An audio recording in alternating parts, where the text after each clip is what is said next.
changing the landscape of local orthopedic care. This January, we are joining practices to become Ortho United. For over 35 years, Omni and Spectrum Orthopedics have shared the same goal. Pick up at RestoreECO.org. Habitat for Humanity Restoring Canyon, the store that builds homes. Here at our Ohio Wings Job Stork and Tuscarora centers, we have the resources you need to get connected with a job you'll love. Through our centers, we offer training programs, and after completing these programs, it opens the door to doubling or even tripling your salary. Some of our training programs include LPN, CDL driver, and welding, just to name a few. So if you're ready to follow your passion, you can visit our website at omjwork.com, call us, or stop by one of our centers for more information. Care Stadium Show on 1480 WHBC Sports.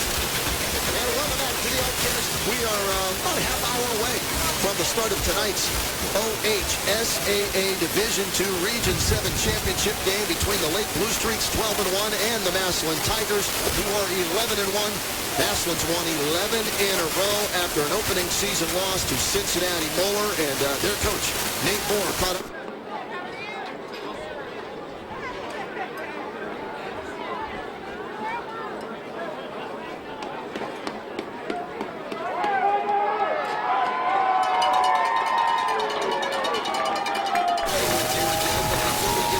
Up against Lake this week. I want to go back to last week, Nate, against Big Walnut. You guys fell behind 9-0 and then rallied and dominated the game from that point. Just your thoughts on what happened early on and then how your team responded after falling down and not panicking. Well, again, if I kickoff return for a touchdown to start the game, that's no good, Kenny. And then we threw a pick on our first play from scrimmage. Our quarterback slipped. The turf's not real great over there in Marlin. So, what are you going to do? You just got to keep playing.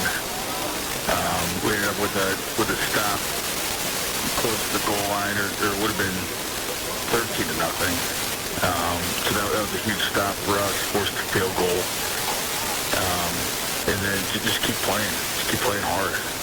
Really what it boils down to. Yeah, your team, though, Nate, even in the games we did earlier this season, even though we lost to Cincinnati Moeller, I want to go back to all the way to week 1, right? You guys were behind there, and you made a game of it in the first half. They never quit that entire game. That's your only loss of the season. When you were taking on St. Ed's, who's still playing, and they're the defending Division I champs, you guys trailed late near midfield, and it looked like maybe they were going to run out the clock, and your guys made a play and came up. But where's that mindset come from, Nate, that this team is not going to quit regardless of the situation? I mean, you got to give the biggest credit on that to our strength coach, Dan Steer. He's instilling that in our kids. Our first season in January, and it's a part of everything we do. You got to put your kids in really tough scenarios, and sometimes let's figure things out, and other times coach them through it, but it's really what we prepare for. Get the win, 42-21. What started going right after you were down 9-0 then?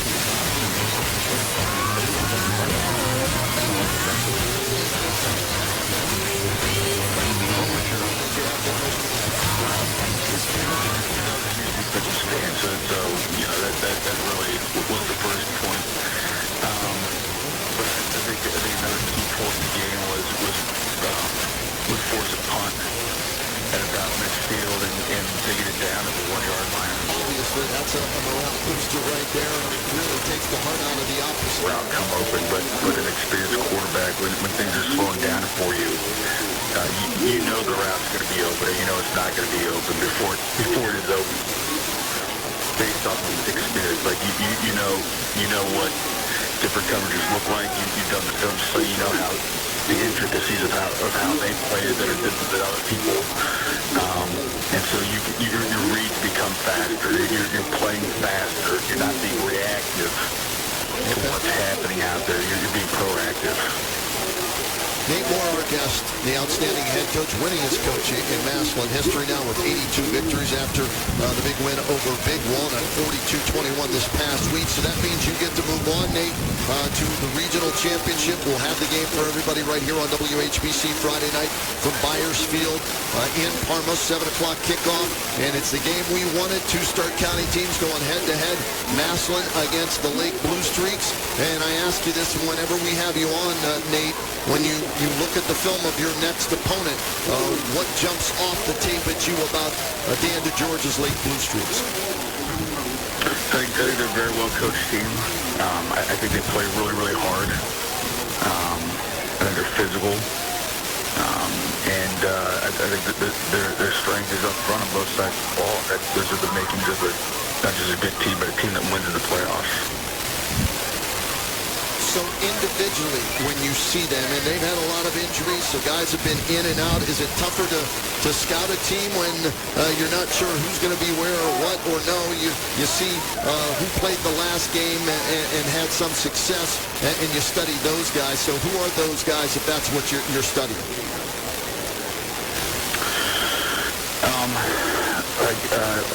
Like I said, up front is really where it starts.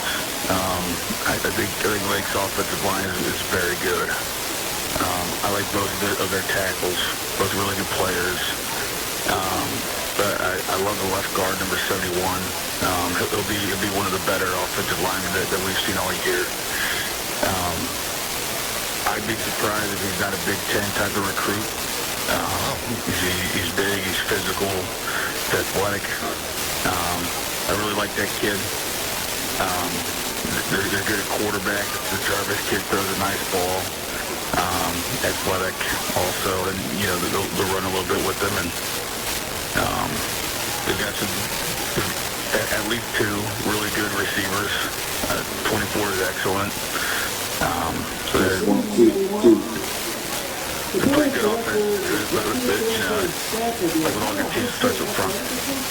Yeah, I've been impressed with their D-line and their O-line like you, and that's where your teams are at their best, in my opinion, is win the battle in the trenches. You have a chance to win each and every week. You've done that consistently now in your 8th season, and Dan, even with his injuries, he's been able to find other guys to step in and provide that battle in the trenches and winning there. Special teams, Nate, you mentioned that earlier in this interview you gave up a kickoff return for a touchdown. I think so against St. Ed's as well. How are you with your special teams and where you're at right now heading into this game? And do you see anything in their special teams that's concerning? Yeah, we certainly got to get better at that. Kickoff return for touchdown. There's no excuse in that. It's definitely concerning with how successful they've been on kickoff return. They've returned kickoff for a touchdown against Cam McKinley. So, they've got some guys that can really go back there. So we've got to do a great job there. We've got the Uniontown punter who does a great job flipping the field. So, we've got to keep improving and do a better job with a lot of things on Friday. What about penalties last week? I know you couldn't be happy with that, Nate. We always talk in the pregame show with us. Coaches hate the fips, not the yips, the fips. Fumbles, interceptions, and penalties, right? You guys, I think we're over 100 yards last week in penalties. Is that over-excitement, over-aggressiveness, or was it a lack of concentration? Yeah, there's a lot of things that go into penalties, and most of that I would love to comment on, I can't comment on. Okay. Due to the standards of professionalism and our great coaching profession, so we just have to control things that we can control. All right, and for you guys to control the game and get a victory on Friday night here on WHBC and advance to the state semifinals again, what does Massillon have to do this week? What are the keys? Run the football, stop the run, and win the turnover battle. Those are going to be the keys. All right, Nate, we appreciate the time as always. Look forward to seeing you tomorrow night. Sounds good, Kenny. Thanks a lot. This has been the All Care Stadium Show on 1480 WHBC Sports. Tonight's kickoff.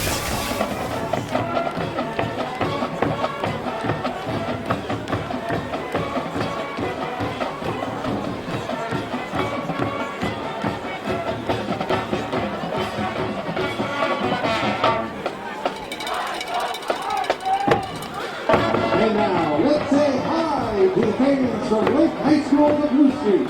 With an old Massillon High favorite, stand up, 8 cheers.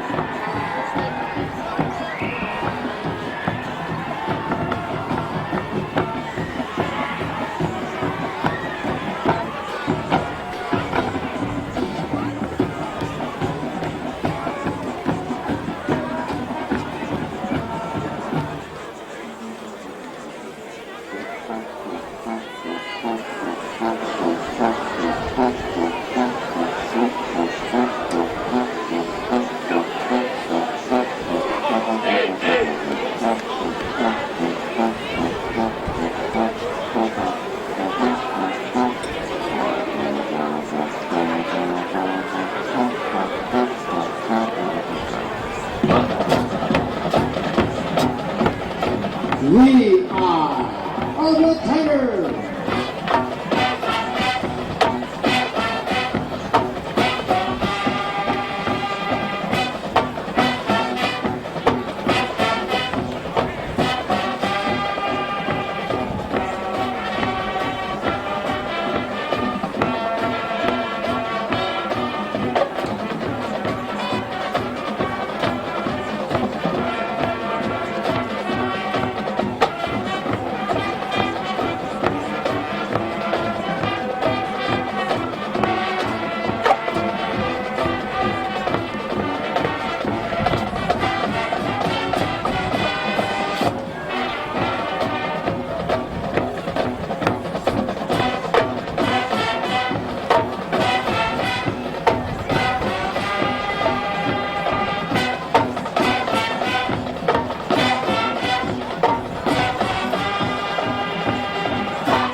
And through the long, long years to come, wherever we may be. Ladies and gentlemen, with Montana Fosnot directing, please stand for the Massillon Washington High School alma mater.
God bless America, land of the free because of the brave. Ladies and gentlemen, with Mr. Chris Houston directing, please stand and join in the singing of our national anthem, the Star-Spangled Banner.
Let's get down to the sidelines before the kickoff brought to you by Bears Lawn and Garden.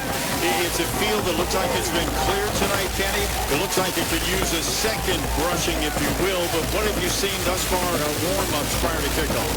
Breaking news, first of all, guys. Breaking news for everybody. It's cold down here, about 25 degrees. And on your radio now, the wind moving from left to right on your radio. Oh, wait, now it just went from right to left. That's a theme here tonight, guys. Yes. This is a wind tunnel. It shifts from play to play. Forget quarter to quarter, half to half, from play to play.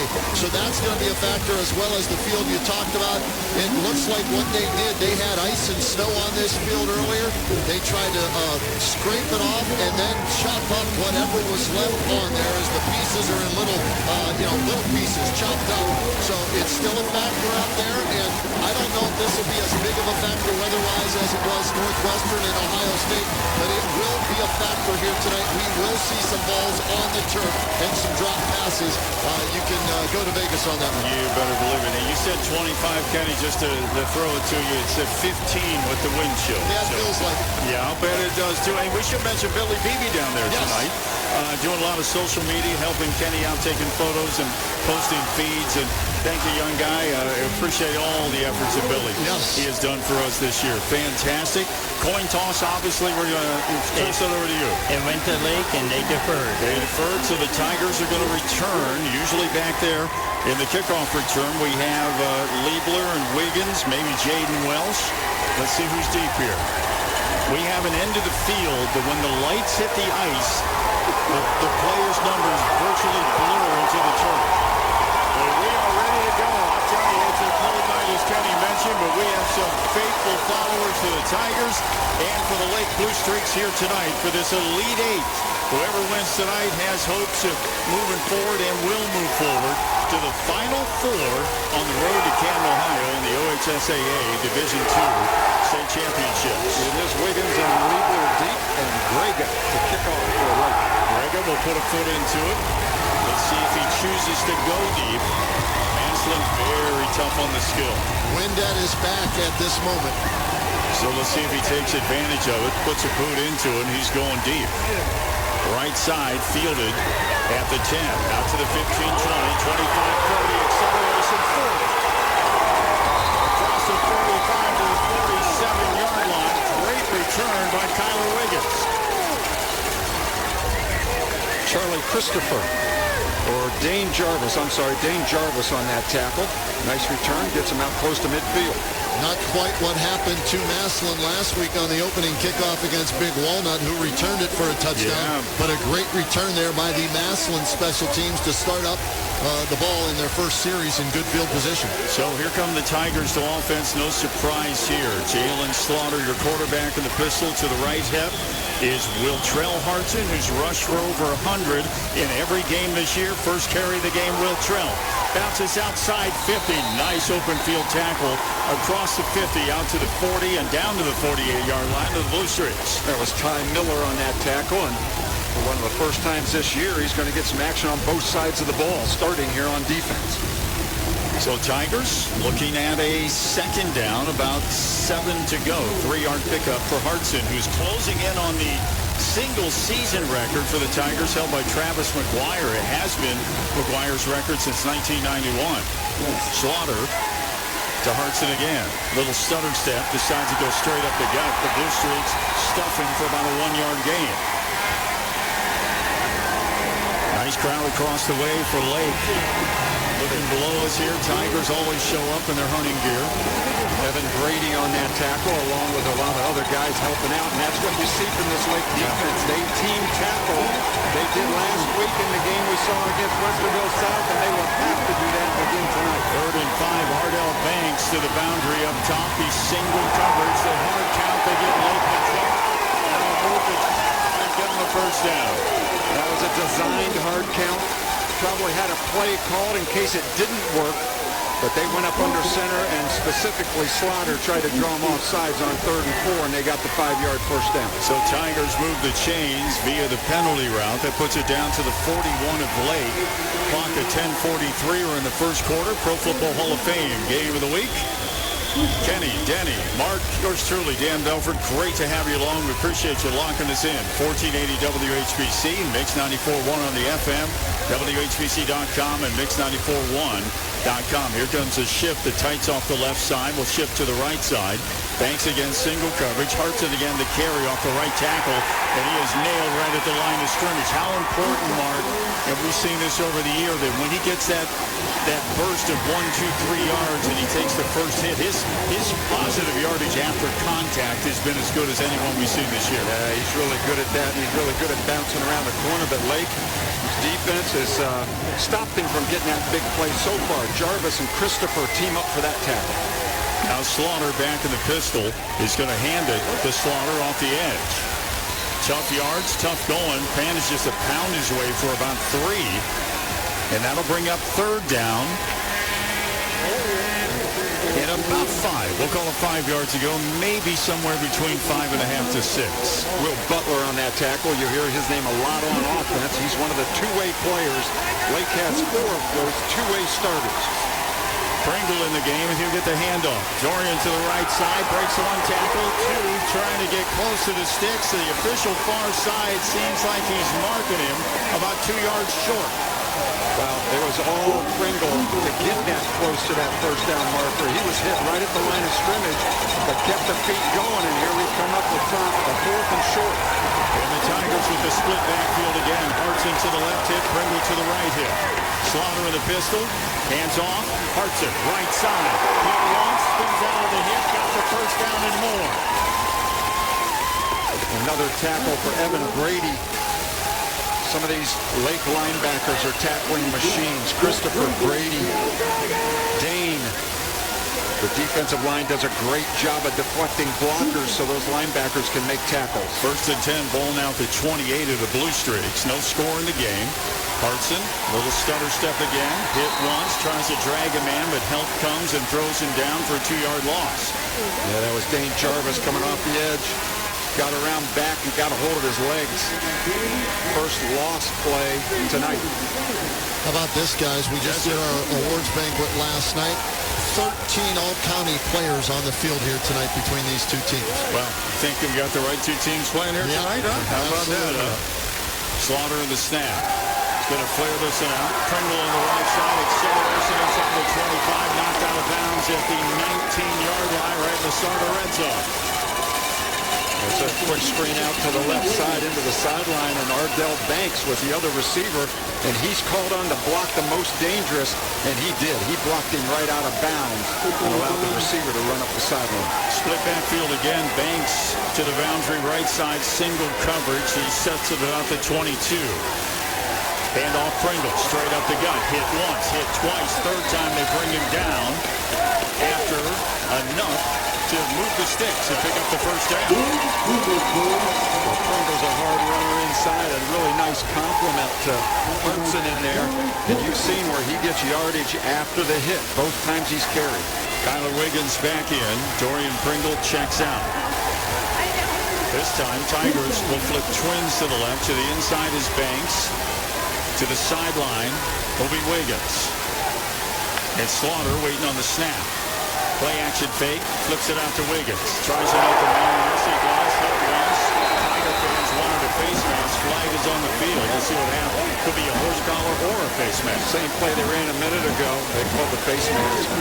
But the timing wasn't great on that play. The snap was a little high. By the time Slaughter got it out to the receiver, the DBs were able to react and came across the line of scrimmage. I've got a face mask. We're going to get a penalty. 7:38 to go here in the first quarter of play. No score. Tigers are driving. And Mark, what I like there with the offense, getting the quarterback Slaughter, 2 quick passes, right? Built some confidence out of his hands to his receiver, let the receiver make the play. Yep, good call, Kenny. That's what you need. Keep him warm, keep him invested. Just a sophomore yet. Second down and 1. Here's the handoff to Hartson. Littrell cuts it back up and in. See what the official spots is. Right at the line of scrimmage. Third down and 1 for the Tigers. 54 in there down at the bottom of that pile. That's Riley Poimano. But the guy that has played a lot so far, Dane Jarvis, jumped on his back and helped bring him down.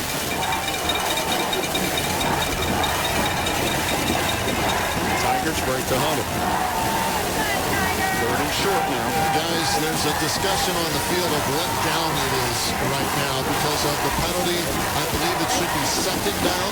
I'm with you. The face mask penalty. Right. You're giving him a first down. The scoreboard still says second and 8, but it's Sideline yard to go. Oh, yeah. Sideline says third. Yeah, this should be second down if they're marking it here in 2, but we'll see. We'll see what the discussion is. I know the Massillon coaches were wondering what was going on here as well. Well, no one's run out with a book yet. That's good. That's a good thing. You know, I mean, we saw that a couple of weeks ago. Now he holds up 2 fingers. This should be second down. Second and 1. Scoreboard hasn't caught up to that yet. And Tigers banging on the door. Very impressive opening drive set up by a very nice kicker. So they're going to say it's third down. Oh, it is third down. Third down. Split backfield again. Handoff straight up the gut. Hartson carrying people with him inside the 10 to the 5 to about the 8-yard line. And that's enough for the first. Great feet up inside, sidestepping would-be tacklers to get the first down. Now, extra effort. Hartson's one of those guys. When they get him tied up, the other guys are going to try to rake that ball out of there and try to get a turnover. So sometimes struggling for an extra yard is not worth taking the chance to get a fumble. But he did get it all the way down to the 4-yard line, guys, that extra effort. First and goal from the 4. Split backfield again. Pringle's back in with Hartson. Wiltrell straight up the gun, hit hard, help comes down the line of scrimmage, and they'll stuff him right at the line of scrimmage on first and goal. Now that first hit was by Dylan Snyder, number 24. Came in and made a good hit, but he got help, and he needed it because Hartson, we know, is a strong runner after contact. Second and goal from the 4, guys. 0-0 the score. We're approaching 6:20 on the clock here in the first quarter, so a long opening drive here for Massillon. Gotta believe this is 3-down territory here on second and goal from the 4. You would think. We're still going split backfield, which we have not seen the Tigers use with consistency this year. Pringle is to the left hip, Hartson is to the right, down to 6:08 left in the first quarter. No score in the game. Slaughter to Hartson. Cuts to the outside, head down, and knocked off his feet at about the 3. Evan Brady in there. Charlie Christopher. Charlie did a nice job of fighting off the block with Pringle out of the backfield. Gave him a yard, and then they just moved it up a half a yard. So it's at the 2.5, third and goal. Third and goal. Splits again. Slaughter in the pistol. Handoff, Pringle. Hit once, hit twice. He's going down at the 2. Boy, they timed that blitz perfectly, Mark. He came shooting through that gap and hit him as soon as he got the ball. Dropped in for about a half yard from that play. That's big number 76, Jack McIntyre, and Dane Jarvis getting off the edge. 4th and 4, guys. Decision time for Nate Moore. 4th and 4. 5 minutes left in the first quarter. No score. 4th and goal from the 4. Yeah, they all say don't leave points on the field, but the Tigers have confidence in the line and in the backs. They can punch this one in. Turner to the left tip again. Hartson to the right. Slaughter in the pistol. Takes the snap. Hartson straight ahead. Head down. Hit once. Hit twice. Still fighting for yardage. Is he in? No! They're going to make him short. Here's Rick Stefan at the run. Well, he was struggling. Hartson was trying to get in there. His buddies were trying to push it through. But that great defense, I think all 11 guys were in there by the time that play ended. What a great stop. And now, and the reason that even if they don't score, you want to score if you're Massillon. Even if they don't score, where's Lake got the ball now? Inside their own 1 yard line. First and 99. Like that, huh? Well, how about this, guys? Last week, Massillon threw the ball 99 yards right before halftime to take a 21-7 lead, or 21-9 lead against Big Walnut. So Massillon did it a week ago. We'll see if Blake can do it this way. They wasted a 15-play drive. Well, Solberger is at running back. He's opening up at quarterback. So the reason that's a big deal for us as announcers is Matt Solberger was hurt last early, did not come back and play, but he's ready to go tonight.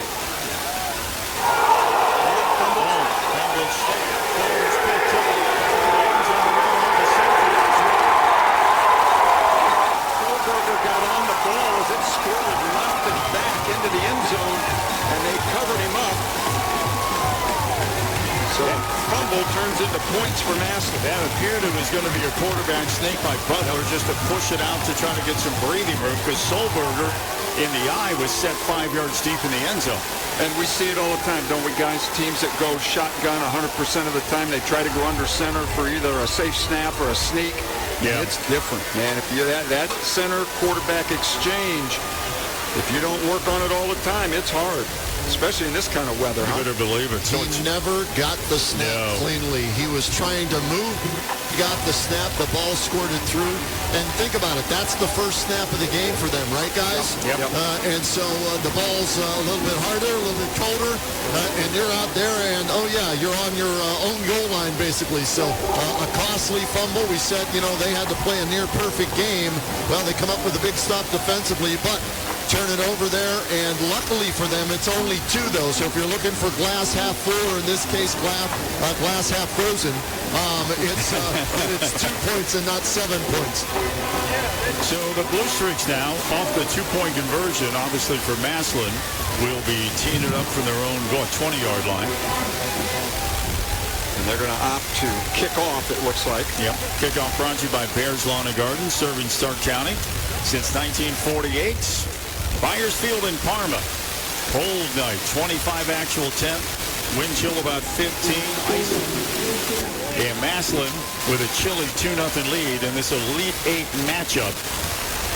Brian Grega will kick off, just like the opening kickoff. We have Liebler and Wiggins back deep. As we did in the opening kickoff. Grega to kick again. Last time, Wiggins brought it out to the 48. They're going to nub this one. Takes a low bounce. Tigers do the wise thing to fall on it right at the Lake 48-yard line. We'll go to offense from there. Number 28 covered that ball and got some congrats from his teammates. That's Miles Lennox.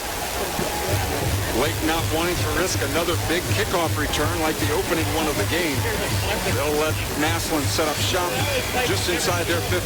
Ohio State Buckeyes are in Maryland tomorrow. Pregame at 2 p.m. Kickoff set for 3:30.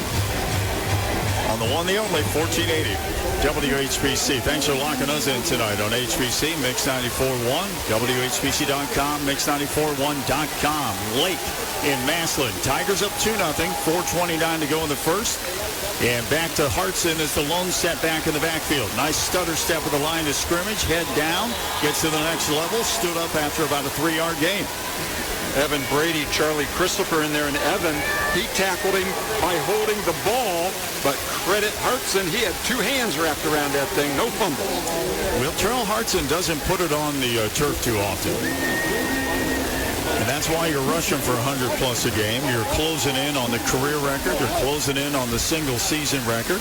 And that's saying something because he carries the ball a lot. He does. Play action this time. They flare it out to Wiggins. Defense is there for Lake. He avoids one hit, and he gets slammed down at about the 43-yard line, 44-yard line. Dylan Snyder with the tackle. That is the pass play that they've run so far in this game. Yeah. 3 times, same exact screen toward the sideline to the left of the Massillon offense. And to the same guy, so you wonder if you keep working that, and then you look for Banks on the post. Right. Or fake the block, go deep, and you might have a big play. Banks is single coverage near sideline. Hartson sent to the left. Will Trell changes direction, counters a Will Trell off and running. 30, 25, knocked off his feet at the 23. Nathan Baker, the free safety, made the tackle. He was the last line of defense, and for the first time, Hartson got cleared through not only the defensive line level, but the linebacker level. Boy, he did. We talk about Will Trell and his power. How about Will Trell and his speed and acceleration? Hartson, again, bounces right side, gets what he can. Getting what he can is about 3 yards. 2nd and 7 coming up. 2:58 to go in the first. 2-0. Tigers lead. Same play. Dane Jarvis came in from the backside that time and tackled him. Guys, the one thing I like about Nate Moore and his staff, they won't go away from the play just because they got stopped the last time down here, and maybe they get stopped on first down. I wish Kevin Stefanski would pay attention to that. But it's okay. Kevin's got it figured out. Don't worry. Yeah. Slaughter to throw again. Flares it out. Wiggins, 20. Wiggins inside the 20 and run out of bounds at about the 16-yard line in the Sarda red zone. 4 passes, 4 screens to the left. I'm with you. I think they're setting something up. They have to do something out wide, and I think the Massillon coaches are, like Kenny said, giving Slaughter some easy completions here early on to get him revved up.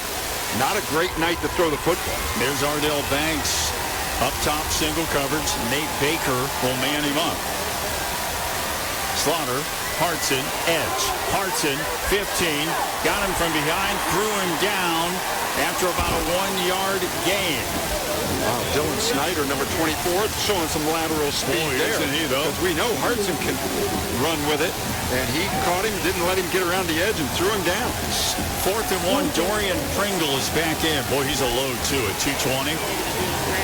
Wouldn't be surprised if ball goes in his belly this time. He is sent to the left hip of Slaughter in the split backfield with Hartson to the right. Pringle's got it. Head down, first down and more to the 12-yard line of the Lake Blue Streaks. Dylan Snyder up into the line of scrimmage on that short yardage play. Normally plays a little further off the line of scrimmage, but he was in there on that tackle. Pringle checks out.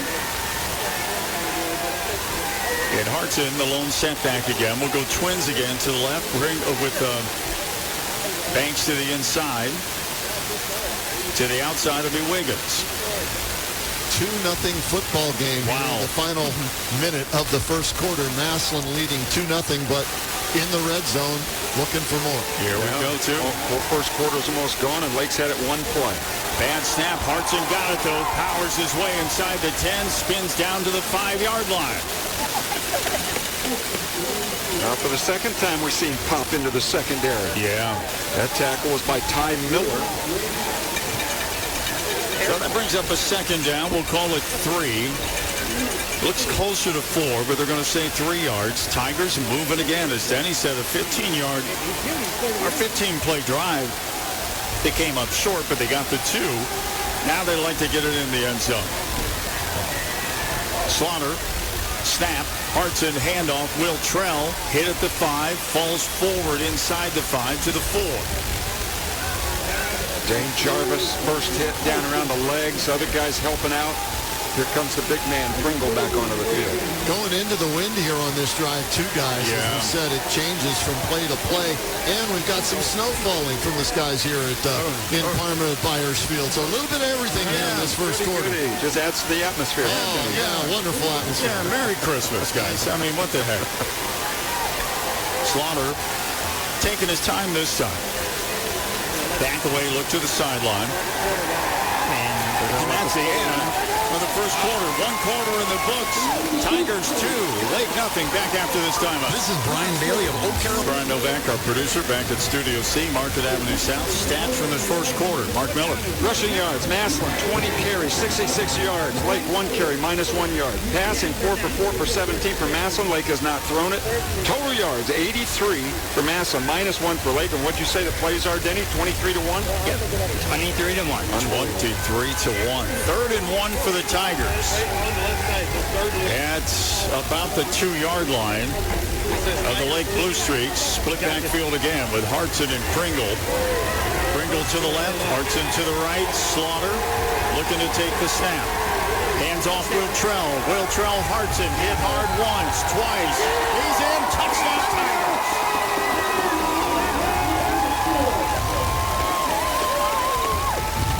So the Massillon Tigers dominant in the play count and time of possession have now put themselves up by a score of 8-0 here as we're just underway in the second quarter at Byers Field.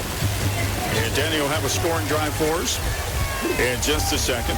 In for the extra point for the Tigers. The Vinny, is that Nathan Hendricks out there? Nolan Hendricks, I mean? Number 5. Number 5 is in, which is Vinny Keller. High snap, good spot though, and Vinny bangs it through. 11:56 to go in the first half. We're back after this timeout. Get the latest score. Hey!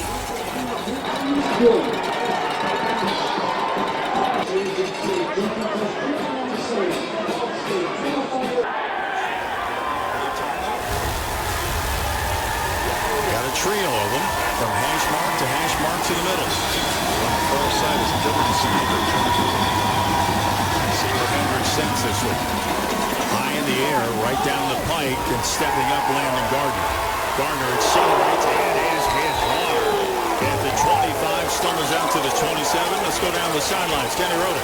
Guys, like a heavyweight boxing match, right? 24 punches to 1 so far in number of plays on offense by Massillon, wearing that defensive line down, and Wiltrell Hartson picking up touchdown run number 30 on the season to give them a 9-0 lead. You got it, Kenny Rhoda. His sideline reports all season long, including tonight, brought to you by Friends and Family Credit Union. It's time to bring a friend into the family. After this first snap by Lake, we'll take a look at that scoring drive by the Massillon Tigers.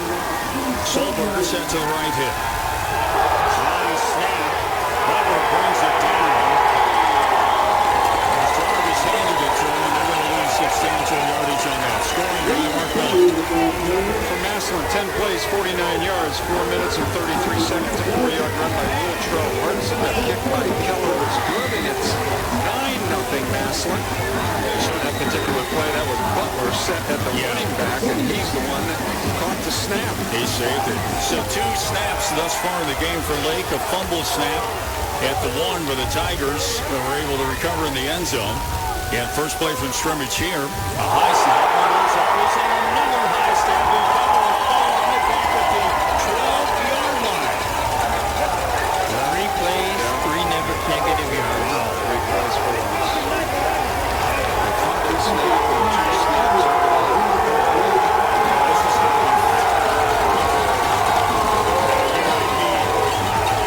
Google Maps to find the first down marker on this. 30-25. And guys, the break is kicked up, and it's on the faces now of the Lake Blue Streaks. So throwing the football here is going to be very tough to do. Let's see if they can get the snap first and attempt whatever it is. That's right. That's the most important, is to execute a snap. Get a little confidence in that. Jarvis, high snap again. Rams just going to have it all.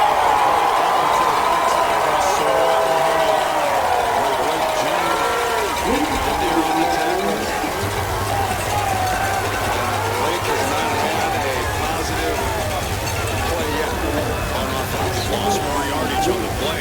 4th. And that ball looks like it's marked at about the 6. And they're missing their punter.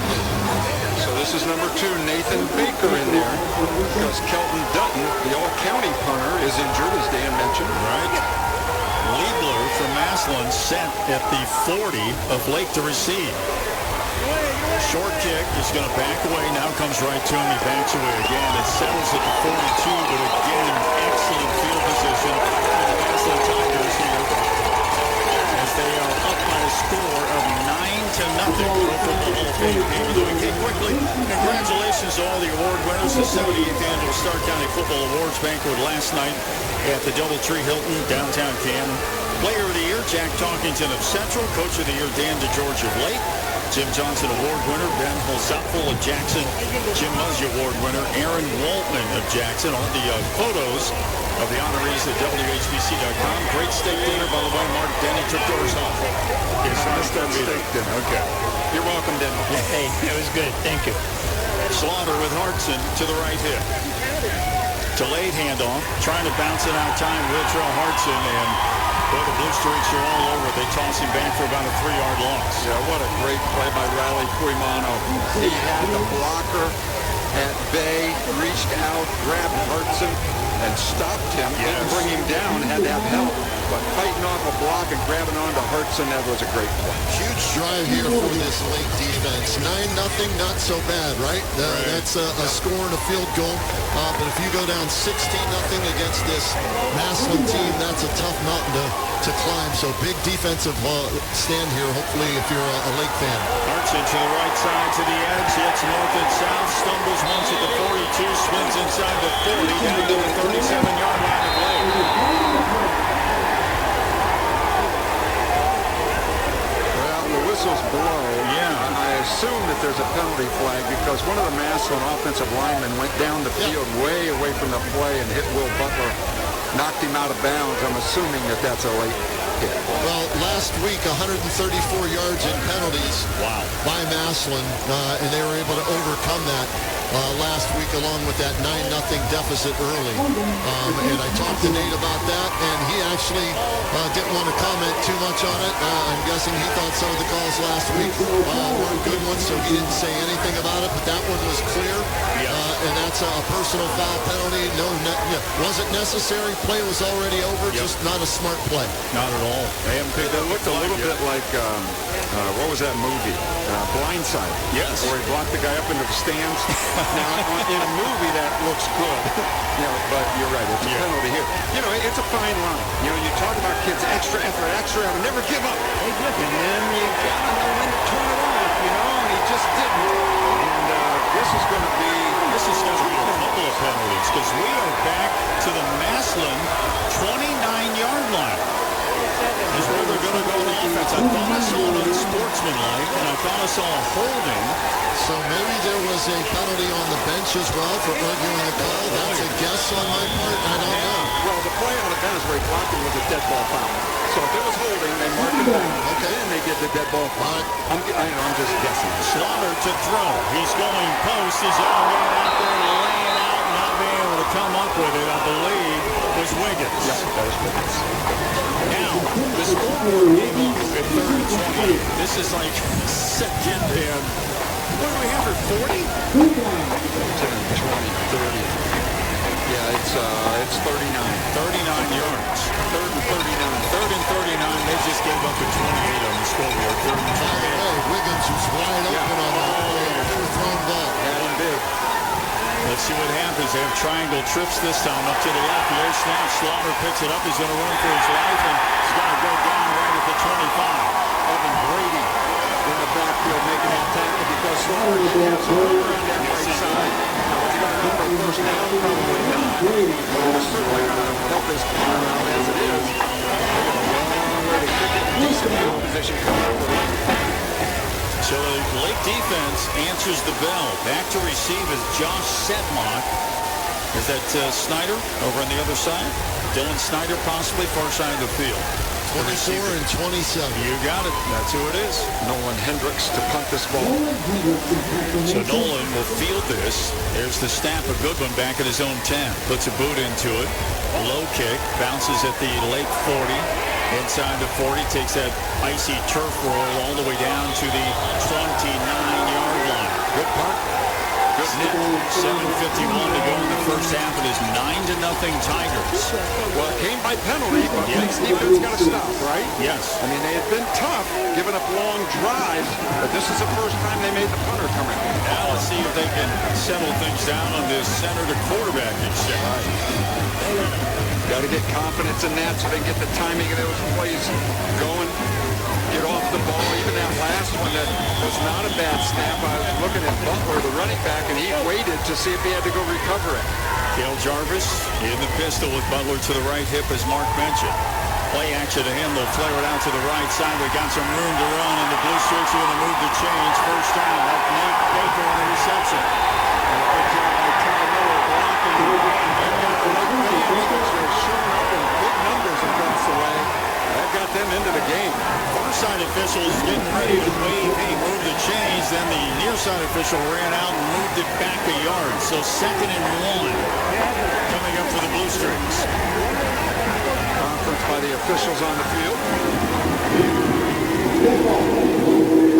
That's what the fans are cheering about.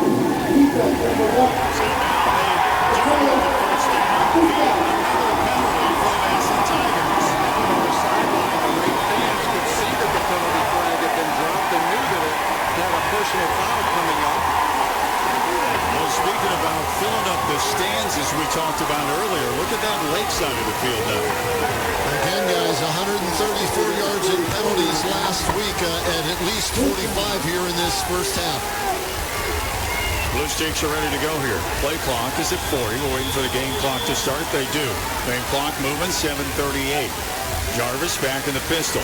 Handoff, Butler right side. Hit once, hit twice, spins out for about a 2-yard gain. Dorian Pringle first hit for the Massillon defense. You know, you guys have talked about it. 2 of the best defenses around. They're giving up 12 and 13 points respectively. Yeah. And that's really, really good in this age of, you know, video game offenses where they're putting up all these points over the week. Well, speaking of cold and snowy weather, Browns, forget about trying to get to Buffalo. They're going to play Buffalo in Detroit. Pre-game 11:30, kickoff 1 p.m. Sunday, right here, 1480. WHBC, split backfield this time. Jarvis in the pistol. Here comes the snap. Here's the counter to the left side. Nate Baker cuts it up and in, reverses field, and fights his way just barely back to the line of scrimmage. On the tackle that time, Brandon Carmen. Number 33, Cody Fair. Well, the cutback aided them a bit. He got maybe one. I'll call this 3rd and 7. We haven't seen Baker tonight. Of course, they haven't had a lot of good snaps to do it, but they like to run him back and forth underneath to give you the look of the jet. We haven't seen that yet. Butler to the right hip. 3rd and 7. Jarvis rolls, wants to throw. Still running. Sideline. Pressure coming. And Jarvis going down. And the coverage for the Tigers in the back was outstanding. It sure was. Nobody to throw to, and Mike Wright Jr. benefited by the extra time that the quarterback held the ball and got in there and got a sack. 9-0 Tigers. Clock at 6:01 and moving here in the first half. Play clock's down to 28, but a 4th and 9, so the Blue Streaks will have to give it up. And guys, since Solberger came out on that first snap at running back, where they fumbled the football and ended up taking the safety, we have not seen him back in the game since. Not at all. Thank you, Kenny. So Blue Streaks will punt. Back to receive. Wiggins going to settle in about his own 10. Good snap. Kick goes off the side of the foot. And this is a wounded duck that's going to bounce backwards, and Lake will down it at the Massillon 34-yard line. That's where the Tigers will go to offense. Quick thinking by Will Butler, the do-everything player for Lake. He's the one that stopped that ball from kicking back even further and losing net yardage for Lake as he was covering that punt. And that's what happens when you lose your all-county punter and you're kicking into the wind with a new punter. So you look at it now and you say, well, they probably should have gone for it. They've only given up, 8 yards on the play, but you don't know that when you punt the football. Now, next time, maybe they'll think twice about it. Timeout is being called on the field. 5:27 to go in the first. Hold on, guys. Don't go to break. They're just resetting the play clock. That's all. All righty. Then he shouldn't have said timeout. That was this guy out here. That guy out there. Okay. Very good. When the crowd bike, it's almost like on top of the heads of some people here. Now the officials step in. blow the whistle. What are we looking at here? They did not reset the play clock to 40. They just sent it back up to 25. All right, there we go, and it is at 25. Game clock 5:27. First down and 10 for the Tigers at 34, their own 34-yard line. Blue Streaks need to come up with a defensive stand again. Hartson straight ahead. Will try Hartson. Big hole on the ground. Guys on the ground. Blue Streaks. Will Butler on the recovery. He said he does everything. There he was, Johnny on the spot when that ball came out. Not sure. There was a lot of late guys trying to get to Hartson. Not sure who got the hand on the ball to punch it out, but Butler recovered it.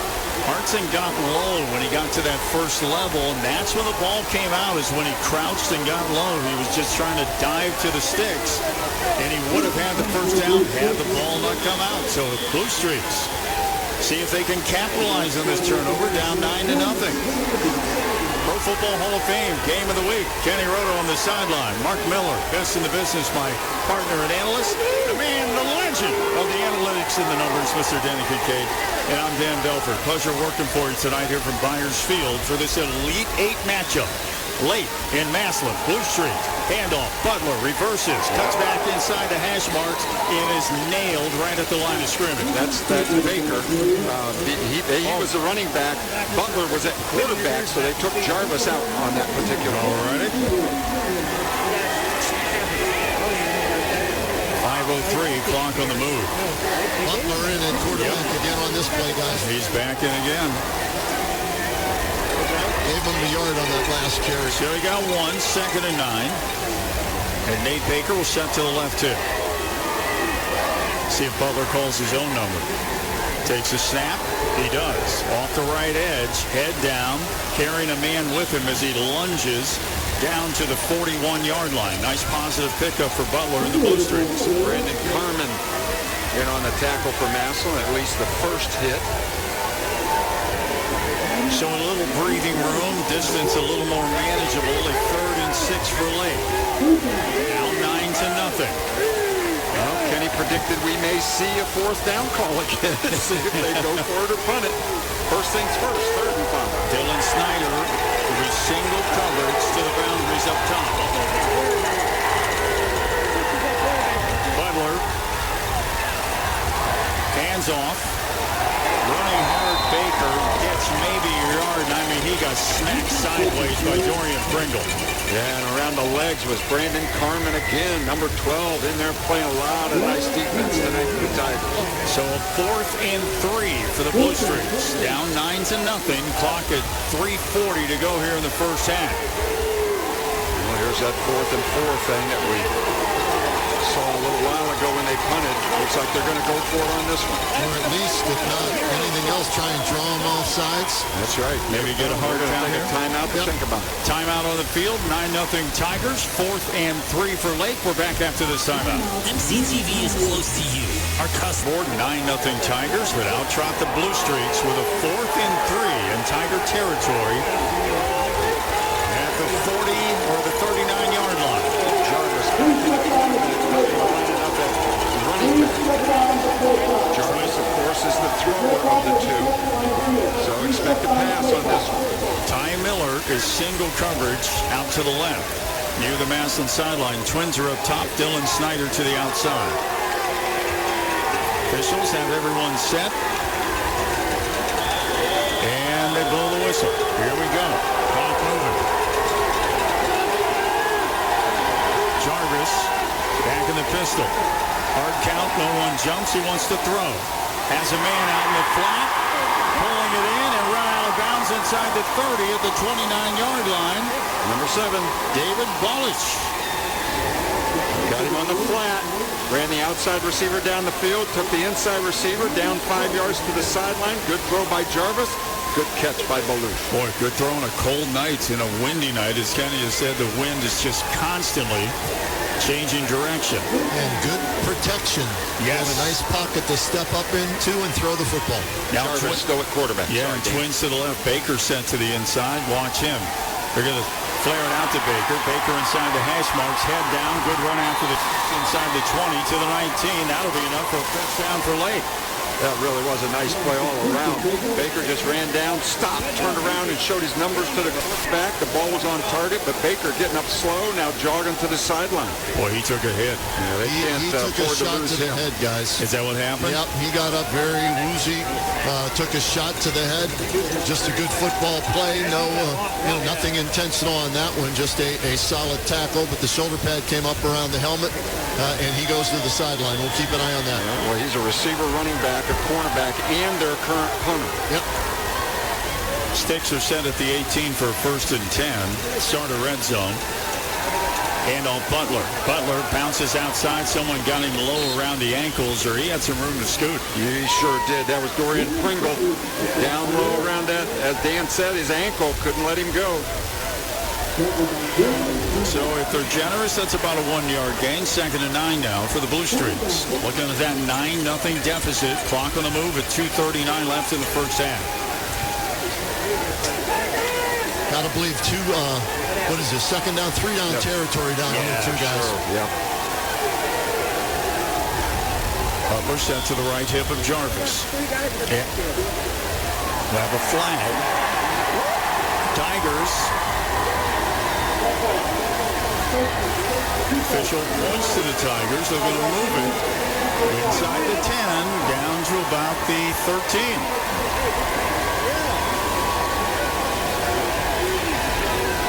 So now a 2nd down and 5. That helps. That helps Lake. Absolutely. Butler again to the right hip. Will with the play action fade. Jarvis will sniff it out and toss him down back at the 25. Big play for the Tiger defense. My. Through there so fast. 96. Malachi Card. 6'2", 225-pound junior.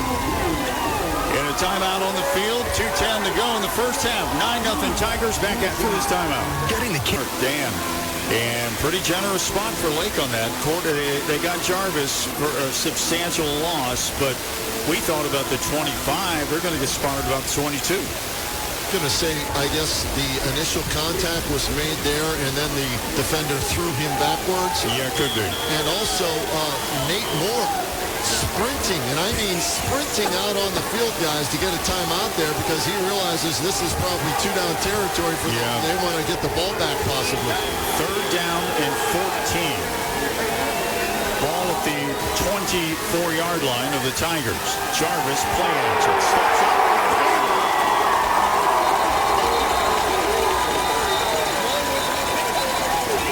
To go post, there was no opportunity for the post, and maybe that hesitation, he brought it down, and he just got nailed. Mike Wright Jr. on the hit, but he is up and limping off the field. Looking at that right ankle. Another timeout by Massillon. And they're thinking here, all right, 4th and 21. Are they going to go for it? If they do and fail, then we get the ball back at the line of scrimmage. If they go for the field goal, which is too far and into the wind, they'll get the ball back as well. So that's why you saw Nate Moore on back-to-back plays literally sprinting out to the official to use his timeout. Well, and that took him at 2:06 left. Right. Plenty of time here in the first half. Hey, we got to give a shout-out to Kenny Rhoda, too, on the sidelines last night. I had the very difficult job just bringing him up so he could talk. And he emceed our banquet last night. And you agree, Kenny, we're talking off the air. That crowd was lively. Yeah. They were so into it, laughing, having fun. The kids, man, they had every kid that came up for a award had a support crew there. Yeah, what a wonderful night, and the biggest crowd we have ever had, and it was our 78th banquet. And I know you could feel the appreciation in the room. I know you felt the love up there doing the MC stuff last night, guy. Yeah, a lot of fun, guys. Some old players of the year holding that trophy last night. We got all the coaches together to take a photo.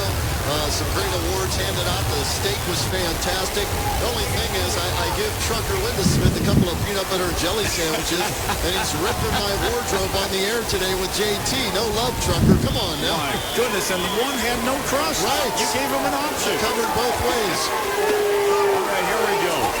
Late for the 4th and 21. Maybe just trying to minimize the damage here, huh? And make it a little more tough for Massillon. But Jarvis wants to throw.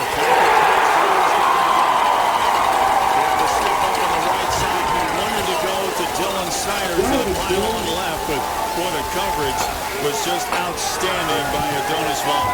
And the rush was even better. Brandon Carmen on the second. Massillon is found with a big blitz and bring 5 or 6. Very difficult for Lake to protect it. Quarterback can't even get the ball. 3 sacks in a row. I thought they were going to quick kick it there, guys, to be perfectly honest with you. Now you've got 2 minutes to go and a timeout left and the wind at your back with Massillon here. This would be a huge score for them going into the locker room if they can get it. You got Wiggins and Banks and the Twins. Now Ardell has not been targeted, I don't believe, yet tonight. He's sent to the inside. Hart's in the lone setback off the right hip of Slaughter in the pistol. Going to take some shots here. Slaughter takes the snap, wants to throw again to Wiggins. They clear it out. He drops it. It should be an incomplete pass as he bats it out of bounds. It wasn't thrown backwards, so 2nd and 10 coming up for the Tigers. Remember, Pringle was wide open in the middle of the field on the one play that Slaughter just missed him, and we saw Jarvis a couple of weeks ago miss some passes early in the game, and they came back to it for Lake and hit a touchdown on it, so keep an eye in the middle of the field. Same twin set to the left again to see what Banks to the inside. Will he try to take it post and Slaughter find him? Ardell. Now Wiggins with a little inside cut on a slant. Nice catch. Bounces off 2 hits. Lunges across the 40 out to the 42. Close to the first down. Coach just signaling to the offense, hurry up, line it up. Let's get this play called. Got 1:39 left in the first half. Slaughter looking at a 3rd and 1. Hart's going to probably get the handoff. He does. Bounces off left side. Next down. Hart's on the other side. He's moved to the numbers. Baker's got him for the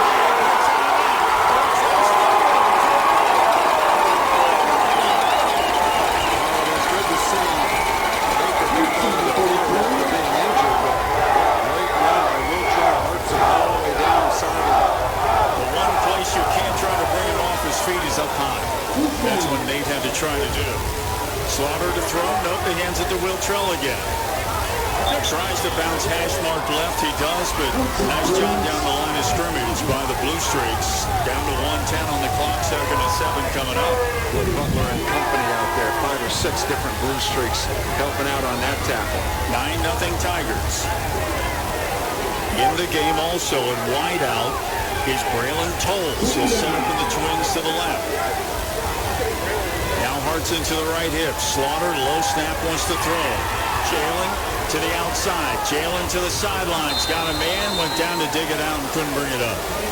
That was Ardell Banks trying to go low to get it. But the wind looks like it affected that little throw to the outside. I think the pass rush did too. Flushed him out of the pocket. He had to get out to the right. Being left-handed, he had to flip his body all the way around to throw that ball to the right sideline. Banks did a nice job coming back, trying to get under it. Just couldn't do it. So it stops the clock at 43 seconds, but still a 3rd and 8 for the Tigers at the 33 of the Blue Streaks. Triangle trips to the right now. Slaughter to Hartson. Wiltrell straight down Broadway. Wiltrell hangs inside the 15 to the 12-yard line. Good call by Lake committing some extra defensive backs against the pass. The run is open, and he got all the way down. 37 seconds remain in the first half. 9-0 Massillon. Banging on the door in the Sartor red zone. Slaughter again. He's going to flare this one back of the end zone and just sails it over the head of Ardell Banks in single coverage. Love the play call there. Back of the end zone. If he doesn't get it, nobody gets it. And if it goes incomplete, stops the clock, saves your timeout with 29 seconds left. So a good play call there for the Tigers. Yeah, pretty tough to drop the dime, too, in this wind, I imagine, Kenny, down there. Because he had a couple of steps on the defender and had room in the end zone, but they just couldn't get it there. So Slaughter again. Long snap count this time. Clock at 29 seconds. It's stopped on the incomplete pass. Tigers up 9-0. Slaughter, low snap, hands it off Hartson. Hartson banging his way down to the 10 to the 9-yard line. As the clock moves at 21. Yeah, it looks like another timeout is called. Keep it right here, guys. Hey, we'll pay your rent or mortgage for a year. That's it. I'm out of here. I'm going home. What do you think? Check it out. It's the Home for the Holidays contest. So let us pay your rent or mortgage in 2023. You can sign up, by the way, by simply going at W. Still don't know. What we do know, though, 9-0 Tigers, 29 seconds left in the first half. They have the ball at the 9-yard line of Lake. And a 3rd and 6. Twins right, twins left, Hart's into the right hit. Delayed count, Hart snap count. No one jumps for Lake at the line of scrimmage. It's Slaughter, looks over to the sideline, walks it back in. Jalen waiting on the snap. He's got it, he wants to throw. Steps up, pressure coming, Slaughter's going to go down. And the ball is out. We got to scramble for it. And what's the official signal? Well, 68 was on the tackle. That's Nathan Sponseller for Lake, and the ball came out. I don't know who recovered it, but it's Lake's ball. And the Blue Streaks got it back. With 14 seconds left in the first half, we've been stuck on 9-0 here for a long time. Well, some big penalties and a couple of fumbles have kept that score down for Massillon. They've got lots of yards. We'll see what Denny comes up with, but points are at a minimum. Brian Novak standing by. Halftime activity, so update you what highlights we have from this game and other Elite 8 games going on around the state of Ohio. This is going to be a kneel down, but the key is the snap. Absolutely. Snap it is, and a kneel down it is, and that is going to be the end of the first half. Keep an eye on Finger over down here, see if you can put up a little conversation with Dave Moore heading into the Well, I'm actually at the other end because of where I was. Wasn't going to get down that way quick enough, so I'll see if I can grab Dan to George if I can find him. So bear with me, guys. Not sure if I can. We'll see if I can find him. Oh, there he is. I'll get him real quick here. Quick question as we're walking off the field. You got it. There goes Kenny and Dan. Dan, real quick. Obviously not the best of halves you wanted, but a big stop there. How can you take that and turn that into momentum when you get the ball to start the second half? Yeah, we got to do everything a lot better than we did in the first half. So they're a really good football team, but we got to play better than that. So good luck in the second half. Thanks, Coach. All right, guys, back up to you. All right, find a warm place, Kenny. Go into my car. Yeah, all right, you can do it, Jeff.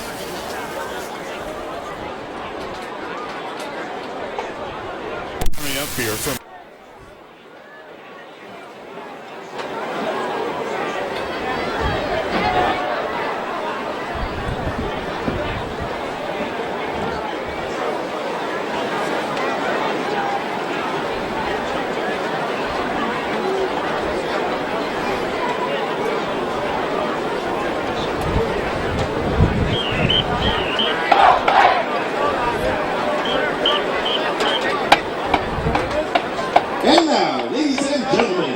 welcome the pride of Lake Township, the Lake Blue Streak Marching Band.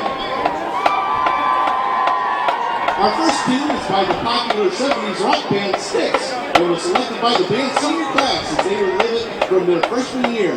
Enjoy the band's precision marching to Mr. Roboto.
Our next tune comes from the 2016 movie Zootopia, where it was a big hit by singer Gazelle. Here's Shakira's Try Everything, featuring our twirler, Lydia Skeggs.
We close out our show this evening with this classic hit by Weather Report.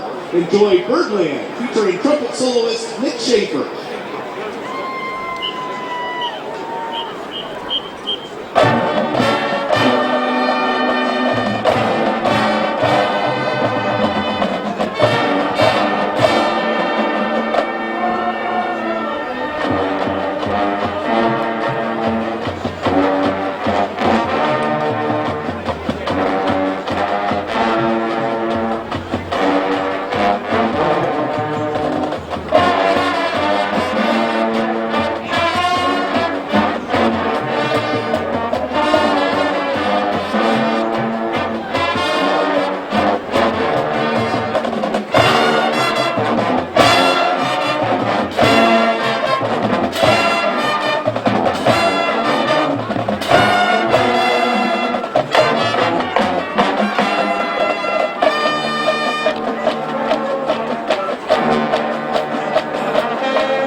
Ladies and gentlemen, let's hear it for the Lake Blue Street Marching Band.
And now, it's showtime.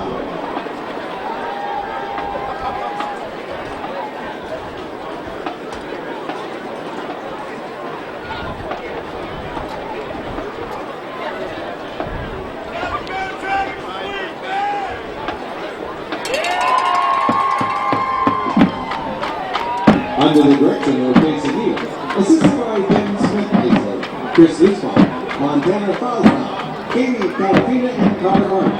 And on the wheel by drum major Ricky Joseph and Obi the Tiger, Jasmine Arzarigos. This is the 2022 edition of the Massillon Tiger Swing Band. With a Massillon tradition since 1938. Fanfare, Tiger Ranch, and here we are.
Ladies and gentlemen, the Tiger Swing Band now presents some of our favorite funky music.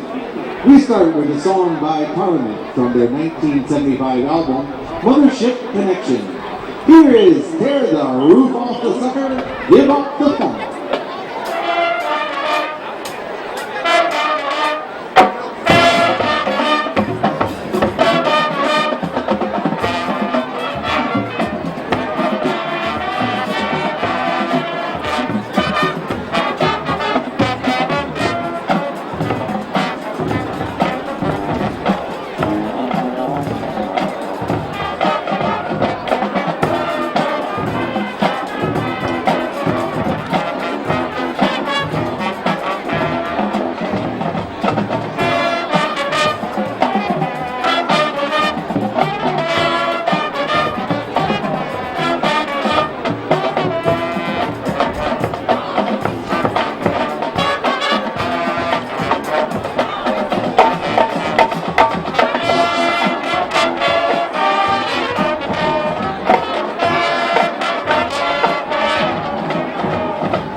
This next single was recorded by the band Wild Cherry and hit #1 on the Billboard charts on September 18, 1976.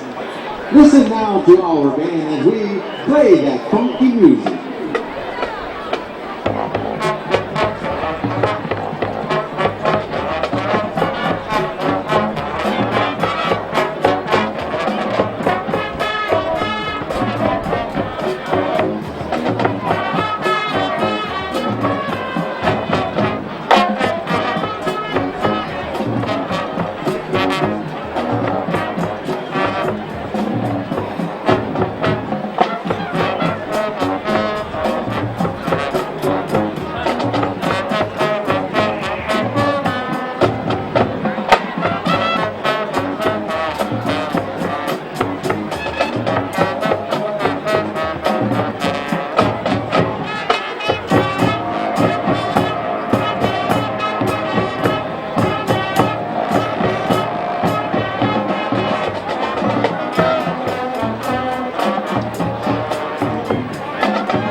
We close our funk show today with a hit song recorded in 1973 by Kool and the Gang.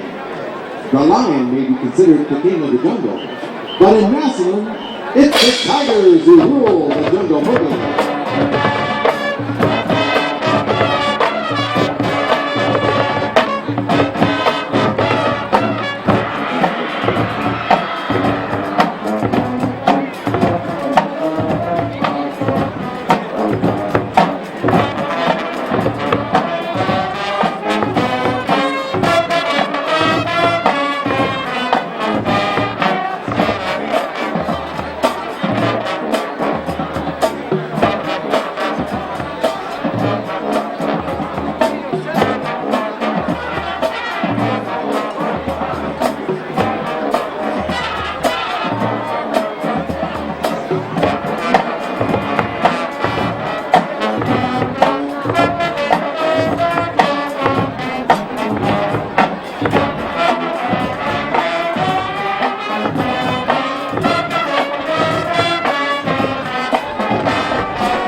Ladies and gentlemen, the pride of the Tigers, the 2022 edition of the Massillon Tigers Swing Band.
Passing, 26 for Massillon, 31 for Lake. So the total yardage in the first half, 157 for Massillon, and just 1+ yard for Lake. Number of plays, 37 for Massillon, 18 for Lake. But at the end of the first quarter, it was 23-1. And so actually, Lake had more plays in the second quarter than Massillon did. Time of possession, 17.5 minutes for Massillon, 6.5 minutes for Lake. Individually, Jalen Slaughter, 5 of 9 for 25 yards. Caleb Jarvis from Lake, 3 of 3, 25 yards. Will Charles Hartson's been the offensive show. 25 carries, 127 yards, and a touchdown, the only touchdown. The other points came on a safety that Massillon got on the very first play for Lake. Kyler Wiggins has caught 5 passes, all, I guess 4 of them screen passes for 25 yards. All right. We're getting close here, guys. A couple of minutes away. Now Lake will receive second half kickoff. So let's see, Dan DeGeorge, not short with Kenny, but just short answer like, hey, we didn't play well. We got things we need to address in the locker room. Right. The biggest thing, Kenny, you see from your level down on the field they need to make adjustments to. Well, the line of scrimmage. You know, this was a battle of 2 of the best defensive lines and 2 of the best offensive lines, right? And so far, advantage for Massillon in this game. Now, having said that, a goal line stand by Lake, right? Instead of 7 there, they only give up 2 because of the safety. And then they come up with the fumble recovery, strip Hartson right before the half inside the 20 as well. So you could say, hey, the defensive line's doing a decent job. And the answer to that, yeah, the offensive line has to get on if they're going to score any points in this game against Massillon. I agree. Thank you. Kenny Roto, our sideline reporter. And I'm out of my car now, too. I'm back on the sidelines. So happy for you. I was close enough to the field where I could go in for the 20-minute halftime, turn the heaters on, the seat warmers, and get my digits feeling better. There you go. And you're functional. The blood is flowing. We got to love that again. We got to at least running them out there in a warm state of mind here for the second half. You heard what Kenny said, Mark. Your thoughts as Lake on this first possession here in the second half. Well, it is very important. You know, if they go down and score, it is a whole new ball game after laboring the whole first half to do anything offensively. The run game does not look real solid against this Massillon defense. So then you're going to have to throw, but they can't protect the passer. So what are you going to have to do? Quick rhythm stuff. You know, get the ball out of Caleb Jarvis's hand. Maybe a little trickery. Maybe something they haven't seen. You know, they need to piece together a drive and get down there and score right now. Massillon, they just need to stop shooting themselves in the foot. Stop the penalties, stop the fumbles, and they'll probably score several points. Although Lake's defense going to have a lot to say about that. There we go. Danny, thoughts you need before we kick it off? Same thing. I mean, this first drive and certainly for Lake, they really need to eat up and try and get some yardage, some positive stuff. To give them the confidence that inconsistent. Well, both you guys, we saw slivers of what they're capable of in the first half. A couple one-out pattern, I believe it might have been to Baker or Snyder. But then Massillon made adjustments to what they were going to bring in the short passing game immediately.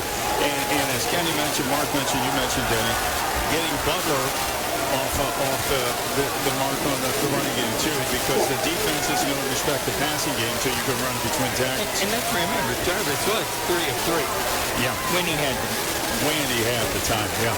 So, Lake will return. They are down 9-0 here in this regional final. In this frozen field called Myers Field in Carmel, Ohio. We're underway. Kickoff brought to you by Bears Lawn and Garden, serving Stark County since 1948. Blue Sticks dropping at the 5 with the 7 out to the 20. Hammered sideways right there. They'll mark it at the 21. As Todd Miller on the return, Dorian Pringle on the big hit off special team. I'll tell you, Dorian Pringle has had some hits tonight where people don't go forward. They go backward or sideways. He's a force on defense and flies to the football. Now, Tiger defense going to set up shop. Outruns Jarvis for Lake, and let's see what Rock and Blue can do here on their first possession of the second half, down 9-0. Pro Football Hall of Fame game of the week on the one, the only 1480 WHBC, makes 94.1, and we got you streaming on both sites too. Glad to have you with us. Good to see you all on the radio. Butler first carry got hit in the backfield. Managed to slip out of that grip and get a tough 1-yard gain.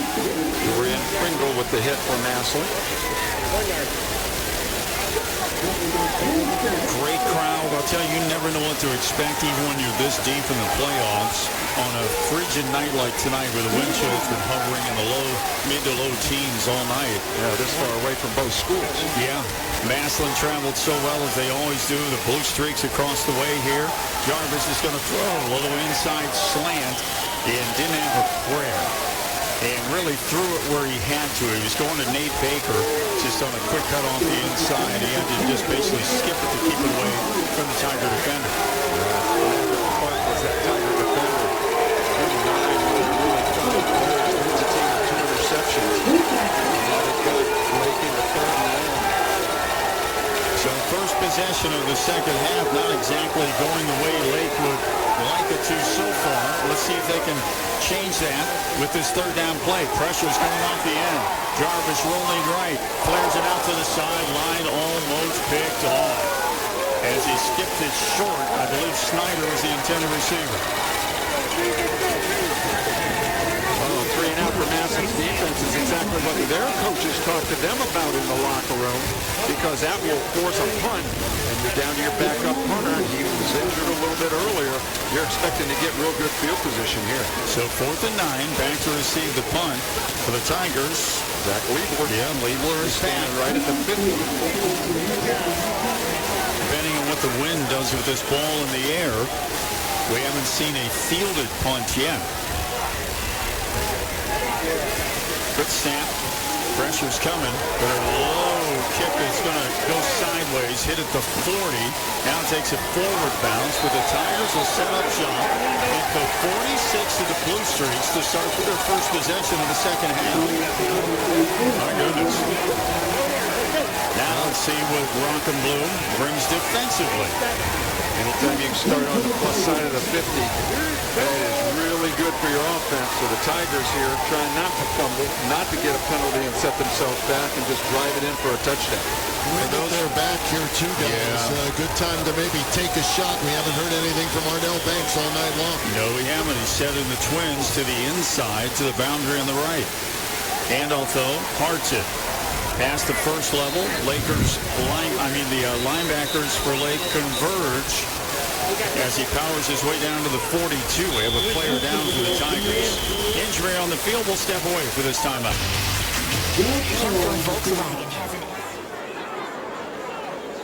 There's an injury timeout.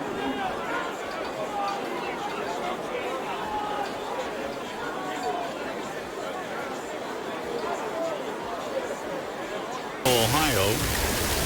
Altman Health Foundation scoreboard, 9-0 Tigers. Was it 9-0 after the first quarter?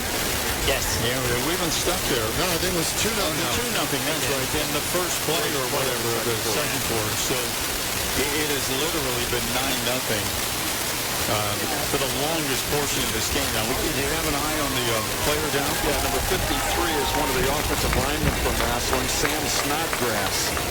And he is up now. They're helping him off, but he is putting weight on that right leg. That's good to see. He went down, and a couple of the Tiger players immediately waved to the sideline, please get somebody out here. And the trainers and the coaches converged quickly. We'll keep an eye on him on the sideline. He's putting weight on it, but he's walking off very gingerly. So they don't have to worry about icing it. There you go. Just take the sock off. Well, there's always that perspective from your color guy. I'll tell you. It's just, thank you, Mark. All right, here we go. Twins out to the right again. Inside is Ardell Banks. Let's see if they look his way. And they love to go post when they do. They're going to flare it out Wiggins again. Nice block by Banks. Wiggins managed to get by the first hit inside the 40 to the 38-yard line. Yeah, and credit Nathan Baker, too. He was the guy being blocked by Ardell Banks, and he fought off enough to redirect Wiggins so that his other guys can come up and make the hit for a short gain. So a 3rd down and 7. No, that can't be right. I guess he gained 7. Now, he got more yards on that than... now they're moving the sticks back a little bit. They got 6. 3rd down and 3 is what they're calling. Handoff straight ahead. That's just pure power football inside the 35 to the 32 and move the sticks for the Tigers. Yeah, they hit Hartson after about a yard or 2 gain, but he kept them going up in there for 5 or 6 yards. Boy, impressive first half stats for Mr. Hartson. Well, he is the guy you want on your team on a night like tonight. You better believe it. He's sent to the left hip of Slaughter. Play action to him. He's going to flare this one out again. And to the quick pass again to the outside to Kyler Wiggins. Didn't get much out of it this time, but a couple of yards. Yeah, him and Nathan Baker getting to know each other very well out there. Another tackle for Baker on that screen. 2nd and 8. Again, they're going to send Wiggins to the right. Ardell Banks single coverage to the boundaries. Up top to the left. And that guy in single coverage is Ty Miller, which has been the matchup most of the night. Handoff Hartson straight ahead. Hit once, hit twice, knocked sideways this time after about a 2-yard gain. That'll bring up 3rd and approximately 5 or 6 to go. Joseph Garrow, Evan Brady vying on that tackle, and that makes it 3rd and 1. Like fans and team on their sideline get excited here. Chance for a stop. Official went over and they had to move the marker back 1 yard. So 3rd and 7. 9:25 remaining in the 3rd quarter. Tigers still up 9-0. The Pro Football Hall of Fame game of the week. Slaughter takes the snap. He wants to throw. Got a man outside. Wiggins. Nice catch. Run inside the sticks down to the 20 to the 19 and another Tiger first down. Well, Wiggins is the guy that they're targeting tonight on all the screens, and that time they ran Banks off on the corner route and just hitched Wiggins. And a nice throw by Slaughter gave him a chance to run after the catch. Now Wiggins is in tight to the left side this time. Banks is part of the Twins out to the left. Slow deliberate account again. Clock burning down to 8:57 in the 3rd. Play clock down to 14. And a corner to Banks right now looks like it would be open. It would be, I think. Slaughter, snap. Hartson, handoff. Will travel with a little jump cut back to the middle of the field. And gets a little help from the offensive line, but he's down to the 15-yard line. Setting up shop in the Sarda red zone. You mentioned Mr. Wiggins. How many catches tonight for Wiggins? On the base of the end zone here. All of them. Yeah. 7 catches for him. How many completions for Slaughter? 9 or 10 there. Hold on. All right. So Slaughter's 7 completions have all gone to Wiggins.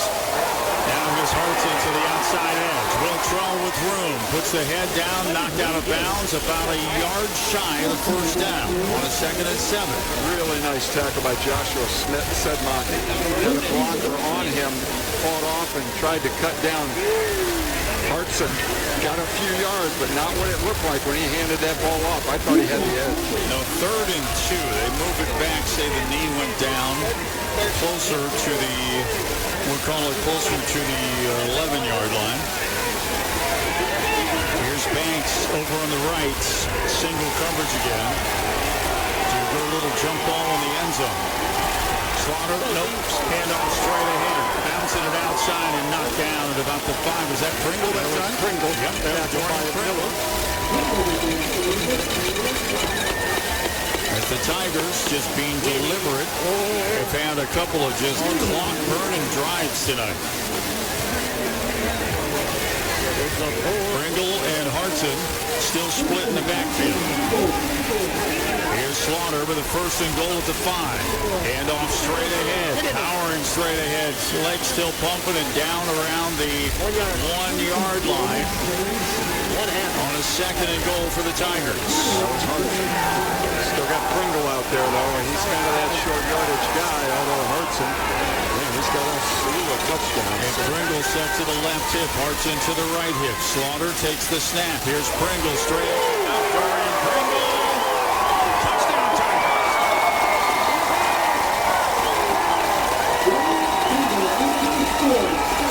A pretty short field, but a beautiful drive by the Tigers.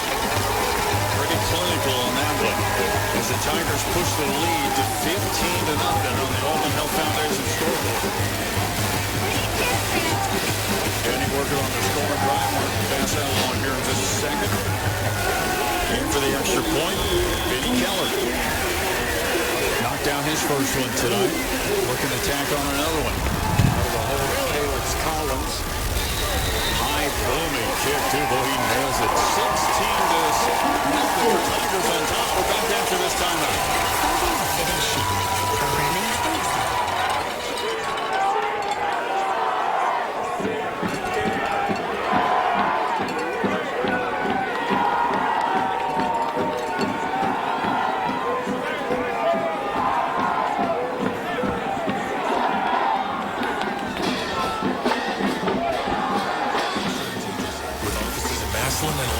And online at aahammersmith.com. Home sweet home. Until the roof leaked, the hot water tank went cold, and the furnace died. At Friends and Family Credit Union, we can make it home sweet home again. Back at Byers Field, Bolton Stadium. I just noticed that. Bolton or Bolton? Bolton? Bolton Stadium. Bolton. Okay, whatever. 16-0 Tigers scoring drive. Mark Miller. 11 plays, 45 yards, 4 minutes and 22 seconds. 1-yard run by Dorian Pringle. Keller with the PAT. 16-0. The Tigers. And Tigers to kick off. Deep kick is going to sail into the end zone. And this time, Lake will set up shop. 1st and 10, their own 20. And there was the wind factor on that one, and I told you it changes play to play basically, and the wind was at Massillon's back there. And as I look up at the clock here, what do we got? 6:45 left, so Massillon will have the win for 6:45. We'll see if Lake can get a drive going here that carries over into that 4th quarter when they get it at their back, but they definitely need to put some points on the board here quick. Definitely need to. Because this is the 6th consecutive year that Massillon Tigers have been in the regional final. Pretty impressive. Officials blow the whistle. What's going on here? First and 10, Lakes at their own 20, down 16-0, 6:45 to go here in 3rd quarter of play. Now we're set. Jarvis back in the pistol, Butler to the left hip. Will gets the handoff. Head down off the right corner, right edge I should say, and then gets knocked sideways and backwards for about a 2-yard gain. Boyd runs between the tackles and off the edge are coming at a premium. Richmond Cartman in on the initial hit of that tackle again. He's really had a nice game. Not one of the guys you hear about a lot off this Massillon defense, but very, very efficient tonight. Now Lake will put 2 and 2 on each side. Twins right, twins left. Butler to the right hip this time. Jarvis, hands off. Tries to go edge, now tries to get north and south, and he does. Another tough 1, maybe 2 yards, pushes the ball out to the 26-yard line. So a 3rd and 4, Possibly a 3rd and 5 based on the mark across the field. We'll call it 3rd and 5 for the Blue Streaks. Mark on that hit along with a couple other Tigers. And this is a play that, Lake was over on 3rd downs in the first quarter. Yeah. They were on the first drive of this half. They need to convert one. Right here's a good time. Jarvis waiting on the snap. Long count. Fakes to Butler. Slants across the middle. And no going there. Trying to work that one inside to Ty Miller. And great coverage again. Man on man for the Tigers. Zach Liebler on the coverage. He'll walk back to return the punt now, but he's really, really a good cover cornerback. There was just not much room to slide that one in there. And Massillon was bringing heat, so Jarvis had to get rid of that thing quick. Blitz was coming off the left edge there, and he saw it, read it, but unable to connect and forcing a 4th down punt here again. With Dutton out, this has been an adventure for Baker all night. It really has. Liebler back. Kick coming his way. It's a short one, though. He's going to back off as it goes sideways at the 40 and takes that forward roll again across the 50. Seems like a familiar number again. 48-yard line of Massillon. They'll start offense from there. Field position all night long in favor of Massillon in this one, guys. And it started when they didn't get the touchdown, but obviously I got 2 points on the safety, and it seems like they've been playing at about the 40 or 50 all night long, whereas Lake's, unlike last week, right, where Lake flipped the field, it's Massillon flipping the field, and Lake's been backed up all night. They really have. So they'll run out Hartson, single back this time. Again, we'll just see over to the right side. We'll see Wiggins with Ardell Banks to the inside in the Twins. Hartson goes from the left hip, shifts over to the right now. And Slaughter again. Out to Wiggins. He hauls it in 45. Nice catch and nice run out to the 50. Maybe the 49. Let's see where the official marks it. Right at the 50-yard line. Well, as safe and secure as that throw is, that really is a run. Yes. That's their in sweep for tonight. Let Hartson pound it up inside and throw that thing to Wiggins on the outside and keep that defense spread out so Hartson can get up inside more often. Picks up 3, 2nd and 7. Now they're going to flip Banks and Wiggins over to the left side. Hartson, though, will get it. Cuts it back to the left side. Hit once, hit twice. Tries to spin out of the tackle. All that motion and effort gets him about a 4-yard gain. 3rd down, a very manageable distance coming up for the Tigers. And that was a collision of men right there. Evan Brady on defense and Marshall Hartson on offense. They went chest to chest, and neither of them moved. It was just a stalemate. Boy, these are both physical teams on defense. Yeah, they really are. They really run and hit. They gang tackle. This is football. That's why they're here. Very selfless football. No one's looking to hang the trophy around their neck. They just play team ball. Hartson again, nothing to the right. Now bounces left, and by doing that, he bounces off with a couple of hits. It gets down to the 41. That'll move the chains. Another 1st down for the Tigers. A little like a pinball on that one. He rammed into somebody, and he just kind of went to the area of least resistance, rammed into somebody else, and kept chugging. Nice 1st down run. Will Trell getting pretty close to being the all-time single-season rushing leader for the Massillon Tigers. He's got 151. Only needs about 25. Again, out to Wiggins. And boy, that was a dangerous misconnection there as it glanced off his hand and ricocheted in the area of a couple of DBs for Lake. Yeah, Slaughter got that one upfield a little bit more than what he wanted to, and Wiggins got a hand on it. Good thing he did. Deflections like that can turn into interceptions. And when you get them out there, it's a sprint to the end zone. You got kids in the back here for Lake that can fly. And they've intercepted 12, I think. 12 on the season, or 13 coming into the game, yeah. Low snap, puts it in the belly to Hartson. Hit once at the line of scrimmage, now bounces outside, cuts it back north and south, and pounds his way down to the 37-yard line. You know, he's a kid that if I'm a college recruiter, I recruit him not just on the size and speed and yards and all that stuff, but he never gives up on a play. You know, and he doesn't give ground to try to get around. You know, you see some guys running around back there and they ended up losing 10 yards. He just never gives up on a play. Always finds a crease and gets some yardage, or at least gets it back to the line of scrimmage. So 3rd and 6. Play clock down to 15. Game clock at 3:31. It is all Tigers so far, 16-0 in the Pro Football Hall of Fame game of the week. Kenny, Denny, Mark, yours truly, Dan Belford. Dorian Pringle is back in. Arsenault with the carry. Straight up the gut. Line is pushing him. Pringle's out in front leading the block, and they'll get this one just inside the 35 to the 34-yard line. About 3 yards to go. And all the players are saying, go for it, coach, go for it. The coach is saying, well, what else would we do? Come on. We're not going to punt from there. We can't kick a field goal. 4th and 3. It's good that they have confidence they want to go for it on 4th down. Slaughter goes hard count. Boy, Lake's been very disciplined on that hard count tonight. Except for the very first one. They haven't gotten it since. No. Low snap, but they give it to Pringle. And Dorian, head down, legs pumping. And he's going to be darn close to moving the chains. This is all about the spot. Because he was chugging in there. But it looks like they're going to mark him a little bit short of that down marker. Near side official walks it out on the 32. Will we get our first measurement of the entire season?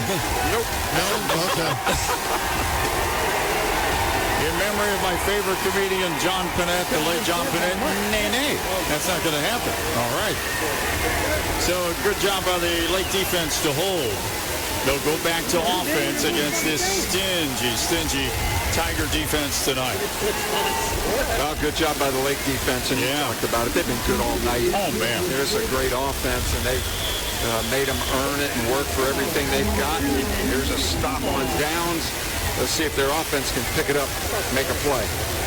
So Butler, the lone setback. Jarvis will throw twins out to the right. Waiting on the snap, takes it. Now he'll snap one out to the right side.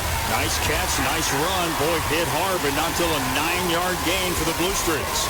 And it happened quick, because that's Ty Miller. Man. That's a kid nursing a stress fracture in his leg all year long, but prior to that, one of the quickest kids in the county. He showed it right there. Boy, he accelerates after the catch.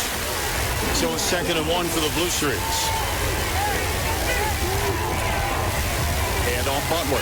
Nice blocking, left side. Butler squirts through a small hole off a couple of hits, and he'll move the chains for the first down. And that's what we saw last week down at Dover, right? Yeah. Butler getting the ball and always falling forward. Well, that's an extra couple yards every time you fall forward. All right, they put 2 good plays back to back now. Let's see if they can keep it going. Ball is out to the 46 as Lake breaks the huddle. Trying to continue this offensive effort. 20 seconds on the play clock, 1:39 to go in the 3rd. Jarvis is going to call his own number, gets to the edge, cuts it up and in, but boy, what a nice job defensively by Jameer Gamble to turn him upfield and let the help come down the line of scrimmage. Guys, last night at our banquet, I talked to a couple of coaches about this matchup, and they said, if you think you're going to beat Massillon running between the tackles, you're wrong. Is basically what they said. If you can get to the outside, that's your best chance, but it's easier said than done on a night like this. But so far tonight, everything up the middle, advantage Massillon in a big way. You better believe it. Keep an eye on Dylan Snyder and the Twins up to the right. We have a 2nd and 7 here with Butler to the right hip. Will's going to get the call, and as Kenny was just talking about, run between the tackles. They're there waiting for him, and they stand him up at the line of scrimmage. Number 73, Isaiah McElroy on the first hit in there. He's a 290-pound defensive tackle. Mark, what can you do to try and get to the outside on this Massillon team? Because you're going nowhere up the middle. Is there anything in the playbook you can try and call out? I think there's just those screens, throw that in sweep because they can't get around the corner running it. And you called it up inside. That's tough sledding tonight. Timeout on the field. We'll keep it here. It's only 29 seconds to go here in the 3rd quarter. Then we'll have the 4th and final coming up. And the only thing, guys, that I guess, if you're looking for something positive for Lake, you look at the scoreboard, it's Massillon 16, Lake nothing. Well, that's 2 touchdowns and 2 two-point conversions, right? So at this point, it's still only a 2-score game. So, Lake with what is this, 3rd and 7 now? This will be maybe the last play going into the wind. We'll see if they can pick this up or get a few yards, and then see if they'll let the clock run out so they can have the wind at their back in that 4th quarter. Boy, I'm just watching the wind on the field. If you want another perspective of it, the officials with their official attire on and the sweatpants they wear, you can see the fabric of the pant just blowing like a flag. You know, another thing that they might consider doing, I don't know what they got in their playbook, but a lot of times teams that pursue really quickly, and Massillon does because they're aggressive. So does Lake. Neither team we've seen tonight do much misdirection stuff. No. Not really a reverse, but just, you see a lot of teams, they'll look like they're going one way and it's a design cutback to go the other way to take advantage of the overplay. So here on a 3rd and 7. And they got a hard count, and they get Massillon to jump off the edge. Well, that was a call from the sideline because now they got 3rd and short instead of 3rd and long. That was a smart decision on the sideline by Lake. As Mark mentioned, your 3rd and long now becomes a 3rd and 2. And at this point in the game, you got 2 downs to get 2 yards. Yeah. I mean, you can't punt this ball away. You got to go for it. Running back out with the ball, or the player should say, Cole Jarvis, 5'10 junior for the Blue Streaks. Had a great season this year. Down to 29 seconds, 16-0. Pro Football Hall of Fame game of the week. Hope you're settled back in the comfy confines of your own home tonight. Got us on WHBC.com, Mix941.com. And blast you on the FM, Mix 94.1 and WHBC. Jarvis, Butler to the hip. Handoff right side. Hit at the line of scrimmage. Keeps the legs pumping, but he maybe got a yard out of this. Now the far side official is running it in for no gain at the line of scrimmage. 4th down and 1. Now they're going to move it. So we'll make it 4th down and 1. It's a long one. Boy, it is. Between those hash marks. That's the end of the 3rd and quarter. Holman Health Foundation scoreboard, 16-0 Tigers. 4th and final quarter right after this timeout. Yeah, a couple of Division II updates, guys. Hoban leading Hudson 34-0 after 3. Toledo Central Catholic 21-7 on Avon in the 3rd. All right, thank you, Brian Novak, our producer. Back to the WHBC Sports Compound. And here we go. 4th and 1 for the Lake Blue Streaks. Ball at the 45 of the Tigers. They got their goal line offense up there. And another timeout call on the field? I believe so. We've got stats here from the 3rd quarter. George just ran out on the field and took a timeout, and he was very angry after he had to do that. So obviously, the play they called during the timeout was not how they lined up on the field. This is 3rd quarter only. Massillon, 46 yards rushing and 20 yards passing for 66 yards. Lake had 15 rushing yards and 9 passing yards for 24 yards. And after the first half, where they had 1 total yard, that's an outburst for them on offense. Hey, Kenny and JT, every afternoon at 3 o'clock on the one, the only 1480 WHBC. I saw a Facebook photo last night where they were broadcasting from the DoubleTree. And tell me if this is correct, Kenny, that JT actually had a sport coat? Yes, and without a hat. So no hat and the sport coat. Yeah, and I thought it was Photoshop for a second. No, he's not correct. All right, thank you. Kenny let him borrow one of his. That was a mistake. He didn't own one? Kenny's Coach's Corner, sprinkle the infield. So much fun in the afternoon. The Kenny and JT show on WHBC. Jarvis waiting on the snap here. 4th and 1, calls his own number. Hit down.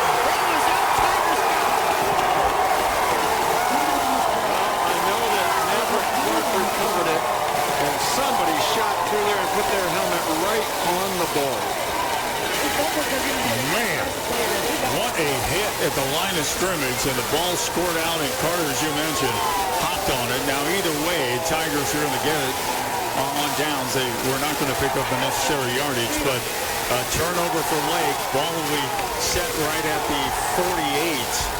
And they'll go to offense with a 16-0 lead and 11:57 to go in the game. And is this a time to take a shot deep? A lot of teams will after a big turnover midfield. They'll try to throw it for a touchdown. Slaughter, Hartson, Unless you have Will Hartson in the back. Yeah, who takes it out to the 50. So that's 2nd and 8 coming up. Hey, Dan, he's got to be closing in not only on the record for 2,000 yards for the season, correct? Let us turn it over to the legendary man with the numbers, Denny Kincaid. Well, he has 162. So he needs another 14 yards to hit it, Kenny. To break the single season.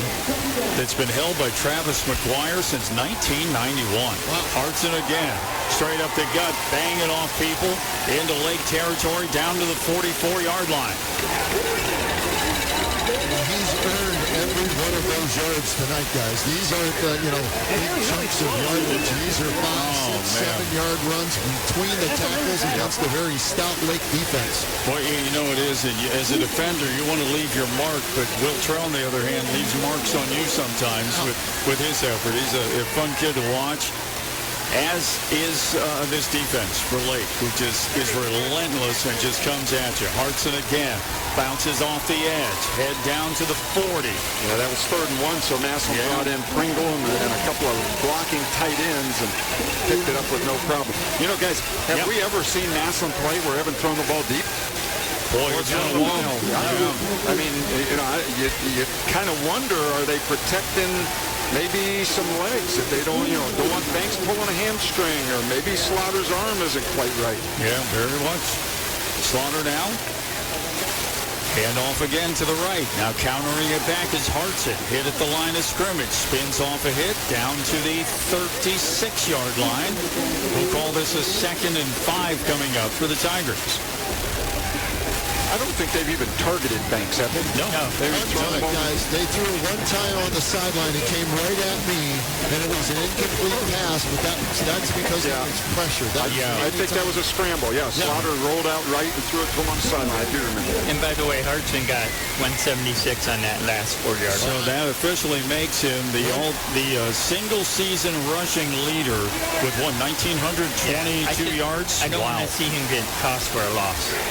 Play action to him this time as they get it out to Braylon Tolles, who caught it and fumbled it out of bounds. Whoa. Guys, Hartson had 18-23 coming into tonight's game. 1,823 yards before this game started tonight. So he needed to get to 1976. I was a little off on that number. So he's got it, and now he's closing in. He's a yard shy, according to Denny's numbers, of 2,000 yards rushing for the season.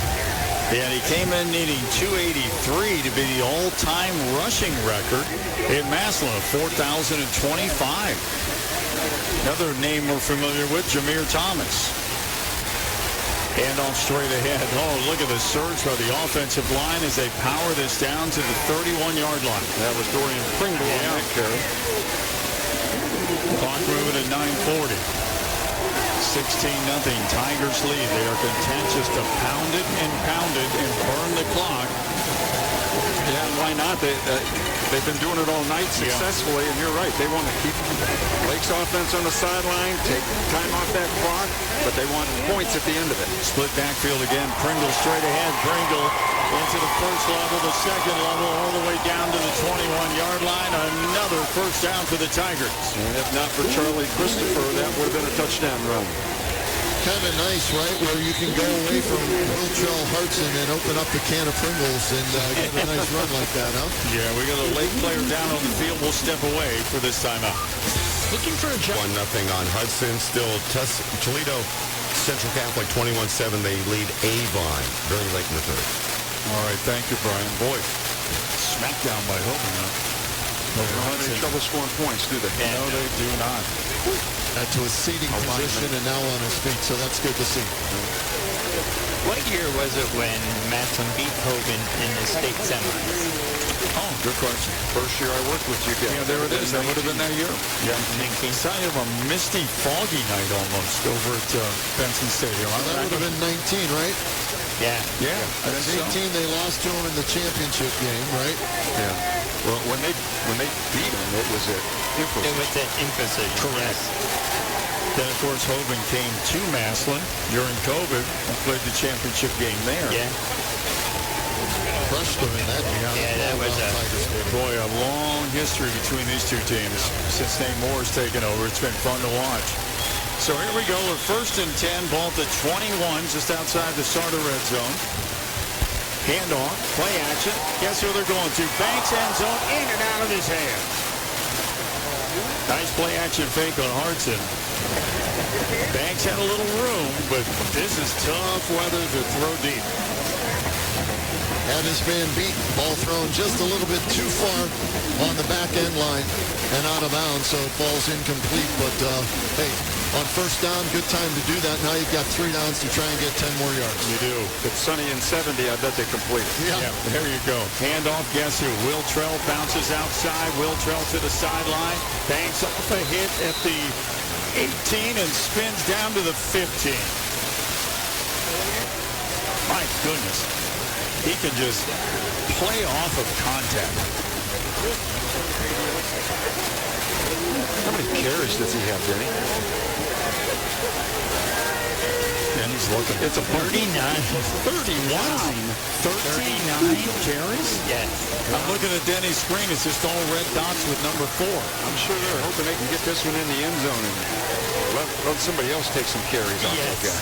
8:28. Will Trell again, straight up the gut. Head down, line surge behind him. Yeah, that was Dorian. Pringle. Oh, that was Pringle. And he powered down to the 12-yard line. They are giving him some carries. He's a good hard runner. Yes, he's a big guy. Yeah, Dorian flipped over to the right side. He has been setting up on the left in the split backfield with Hartson to the right. Yeah, Dorian at 220. He gets downhill. He's a load. We're under 8 minutes now at 7:56. Now Hartson will set to the right and Pringle to the left. Jalen Slaughter. And off Will Trell. Will Trell running hard inside the 10, down to the 8, down to the 6-yard line. Well, 4th and short. They've had a few of those tonight. They convert this one easily. And those will bring up a 1st and goal from the 8-yard line.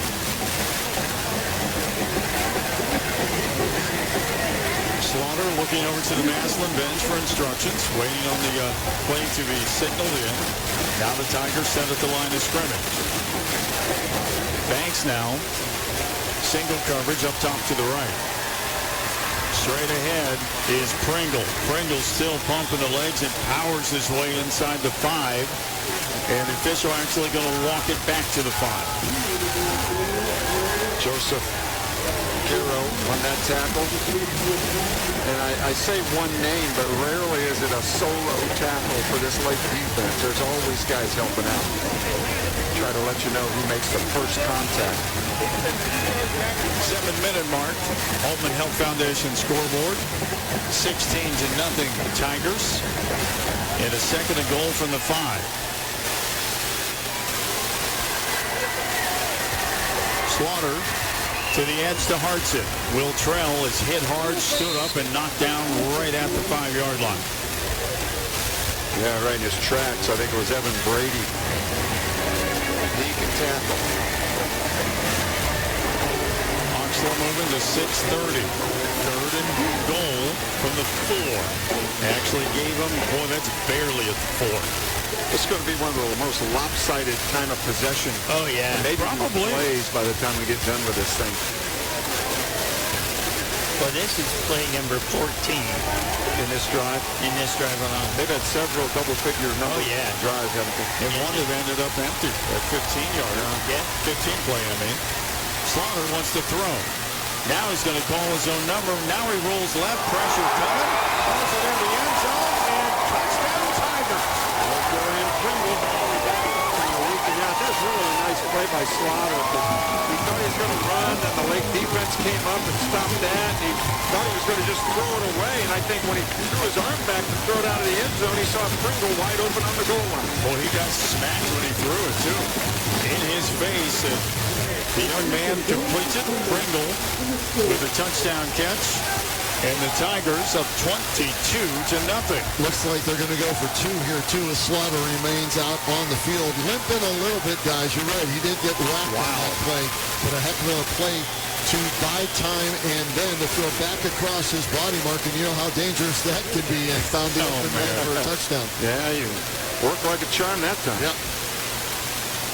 So here's the two-point conversion by the Tigers. Slaughter wants to throw. Rolling left. Fires to the pylon. Got a man in the backfield. Was it picked off? Where did he go? No, it got Ardell Banks with the conversion. They both went down with their hands on it, and Banks wrestled it away from the defender. Really nice effort in the end zone by Banks. And that was Dylan Snyder who was wrestling with it. And Ardell came away with the ball. So Tigers with 5:57 left up 24-0 back after this timeout. When struggles obtain a well-paying job in many exciting career fields. We offer everything from culinary, dental assisting, engineering, sports turf and landscape, welding, and so much more. Contact R.G. Drake to find a fit for you. R.G. Drake, where careers begin. And Toledo Central Catholic 28-7 on Avon. Avon Hoban still leading big. Things starting to point towards a Massillon Hoban game next week, guys. All right, thank you, Brian. Our kickoff brought to you by Bears Lawn and Garden. Ended up being a short kick that Lake fumbled, and the ball scored loose, and we had a mass of humanity of white jerseys and orange going for it. It looked like the Tigers had it, but the Lake Blue Streaks managed to get it. Another Lake player down on the field. We will take a look at the scoring drive by the Tigers, though. Mark Miller. Thomas Lombardi on that fumble recovery. 14 plays for Massillon, 51 yards, 6 minutes on the nose, 5-yard pass to Dorian Pringle from Jalen Slaughter. The 2-point conversion was Ardell Banks on a 3-yard pass from Jalen Slaughter. 24-0. There we go. Your Open Health Foundation scoreboard. Now, in terms of scoring drives, Danny, we know Tigers had a 15-play drive that came up empty. But what have they put together since then in terms of scoring drives? I think he has the cards. There's a 10-play drive. I mean, there's a 14. Yeah. There's 11. There's 11. You're an Indian giver, man. I know. There's 10. There's 10. Why are we giving these back to you? I give me the ball. Everybody contributes, understanding that collectively you become one and you move forward in what you're doing here. And we've seen that tonight from the Tigers. So a lot of time left, but you would think they're pretty much moving on to the Final Four next week. Absolutely, and Dylan Strainer up off the turf and walking off the field under his own power now for Lake, so that's a good sign right there. So, absolutely, too. The only thing here, you've got to believe Massillon, they've got some pride, though. They'd love to put a shutout up on a fellow Stowe County team, right, to make a statement. We'll see if the Blue Streaks can, crack the scoreboard here and put at least a touchdown on the board as we see Solberger back in the game at running back number 22. He will be sent to the left hip. Is that Butler a quarterback? Jarvis. Jarvis is in there. Okay, couldn't get the numbers. Cole wants to throw. He's got Baker going long sideline, thrown in double coverage, though, and a great job just to run him out of room on the sideline. No chance to get the ball. Well, I'm glad to see Solberger back in there. Yes. That's a long time standing on a very cold people to go out there and try to play. They obviously loosened him up on the sideline and made sure he was okay before they sent him out there. Well, you got to think, too, he's a senior guy, so he's probably begging to get in. Let me get out there for a couple of more snaps because it's not looking good for them to play next week. So we'll see what he does here. He's in the game again on this snap. Baker and Ty Miller are twins to the boundary. Jarvis going to clear this one out over the head of Baker and almost into the hands of a Massillon defender who was breaking on the play. So this brings up a 3rd and 10. 5:40 to go. Tigers on top, 24-0. A 9-0 halftime lead. And it's been all Tigers here in the final quarter and a half thus far. We've really seen the weather almost eliminate or at least really negate much success in the pass game for either team. A lot of short stuff. That doesn't mean you can't throw in this kind of weather. We see it happen on Sundays all the time, but it's very, very difficult, especially for high school guys that don't spin it quite as tight as older guys. There you go. And then when you do, if you really zip it in there, it's hard to catch, you know? Well, that's what Kenny was talking off the air on a night like this. I mean, goodness gracious. Everything has to stay. I mean, playing down there. Catching, running, hitting. I mean, one thing, the football is like a break.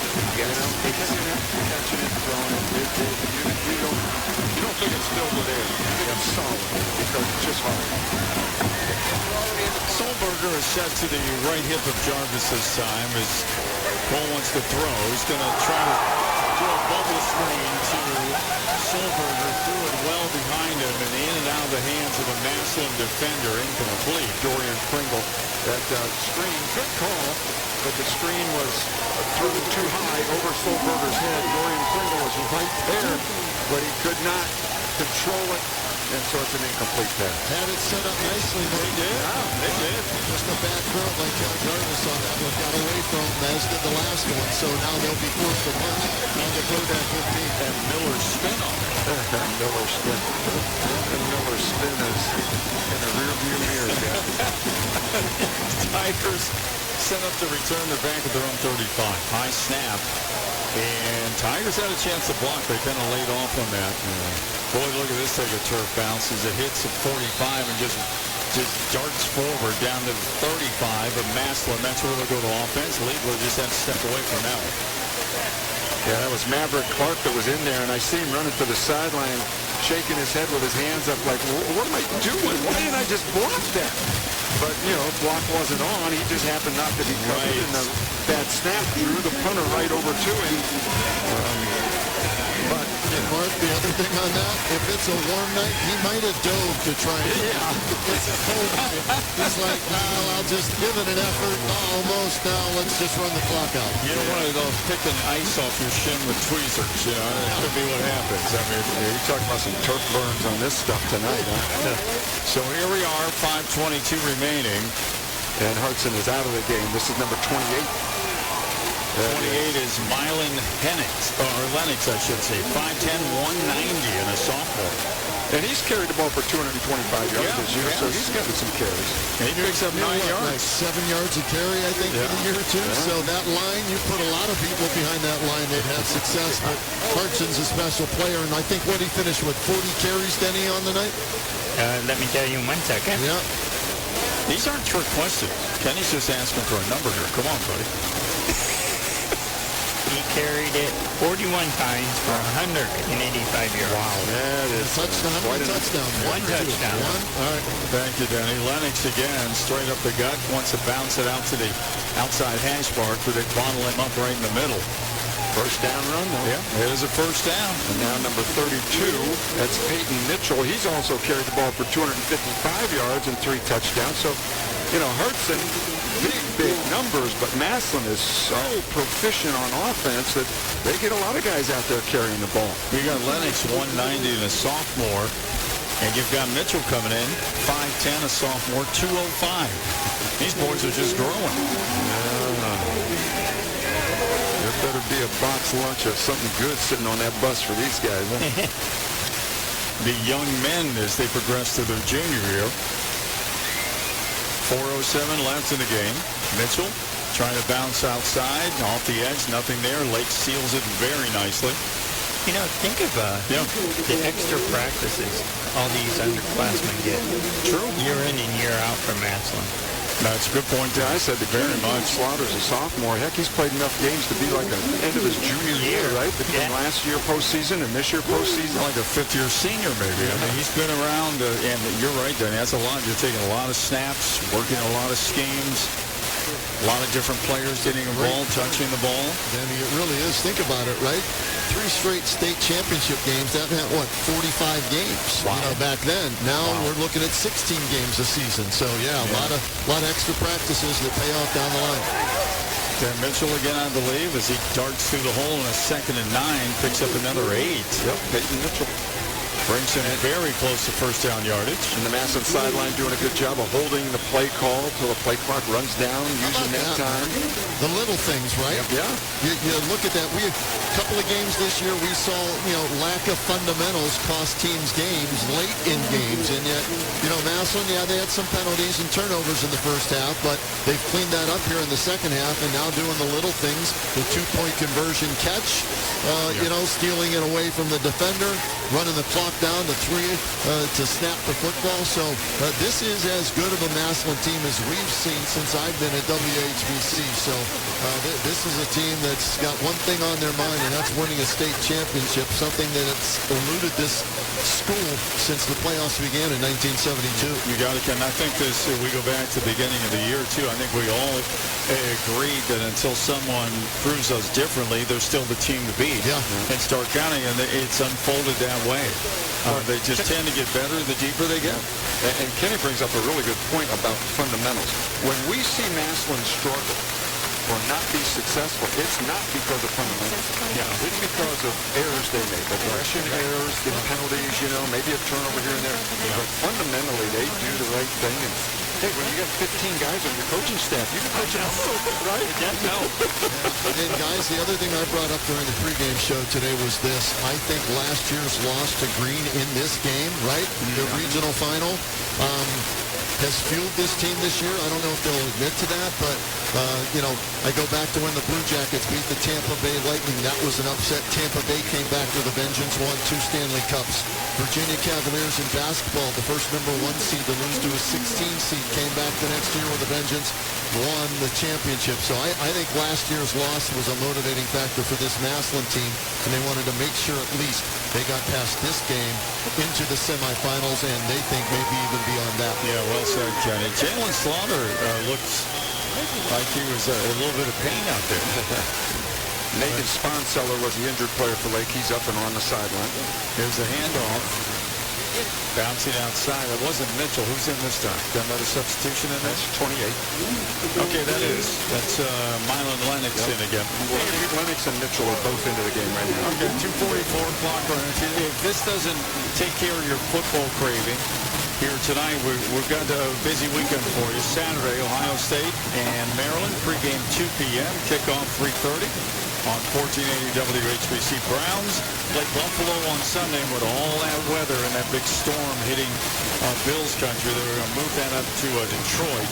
So the pregame 11:30, kickoff at 1. All right here on 1480 WHBC. Handoff. We'll go to Mitchell's right side. On a 2nd and 4, maybe picks up 1. So 3rd down is coming up. No, that was I'm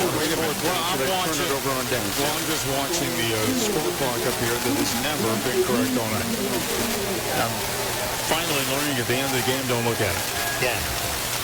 So Lake's offense will come back out now. And I think Massillon's very content with just taking the running play and running as much clock as possible. And even though they turn it over on downs, they've got the 24-0 lead. Play clock's down to 37. Solberger's still in there. Jarvis, the quarterback. Where pride comes in, the Blue Streaks, I'm sure, would love to come up with some points in this game. Jarvis, slant pattern Baker. Baker, left side, grabs it, slips a tackle, gets beyond the sticks for a first down to the 45 of Massillon. Jenny, has Lake cracked the 100-yard mark on offense yet tonight? I'm just curious because I know they were, Wow. No, not even close. No, okay. So 0 points and under 100 yards. We're talking a lot about Massillon's offense and Hartson, guys. How about the defense? Second shutout now in the playoffs if this holds up. They're really good. Jarvis to throw. Looking post, he had Baker, got a man out there behind the coverage. A lot of banging going on. Flag coming out, it is. I believe back in the coverage for Massillon was Braylon Tolles. And who are they trying to get that to? Ty Miller. Okay. So that gets him pretty close. That moves him again. It should move him to about the 30-yard line. About 30-yard line. Put you in a little better striking distance with 1:39 remaining. Well, where that side judge is standing, it is exactly the 30-yard line. You guys are all over that. He won't move off that line. Look at him. Yeah, man. He's planted. Or he's stuck to the ice. That's right. His feet are frozen to the ground. He can't break his feet free. Play clock moving down to 35 seconds. Here comes pressure off the edge by Massillon. Going to flip it out to the left side again. Nice catch, nice run. Good hit by the Tigers as they pick up another first down. Official waves the sticks forward. Landon Gardner on the catch. He's that huge target, 6'4" senior. Boy, good hand catcher, too. This is Lake's best drive, I think. Hand off left side and running free to the end zone. Is that Solberger? That is Solberger. Senior. Matthew Solberger. The senior gets one in the end zone. And the Blue Streaks are on the board with 1:22 remaining in the game. How about that? Didn't get many plays, or that might be his first carry, but got a touchdown. Boy, we'd go back just a week ago when we watched him on the second play of the game get almost carried off the field. Couldn't put any pressure on his left foot. Not the way he wants his senior season to end. But to end up in the end zone, even though you come up on the short end of the score, looking to make it 24-7 if they knock it through. Was it blocked at the line of scrimmage? It was. Yeah. So with 1:22 remaining, 24-6.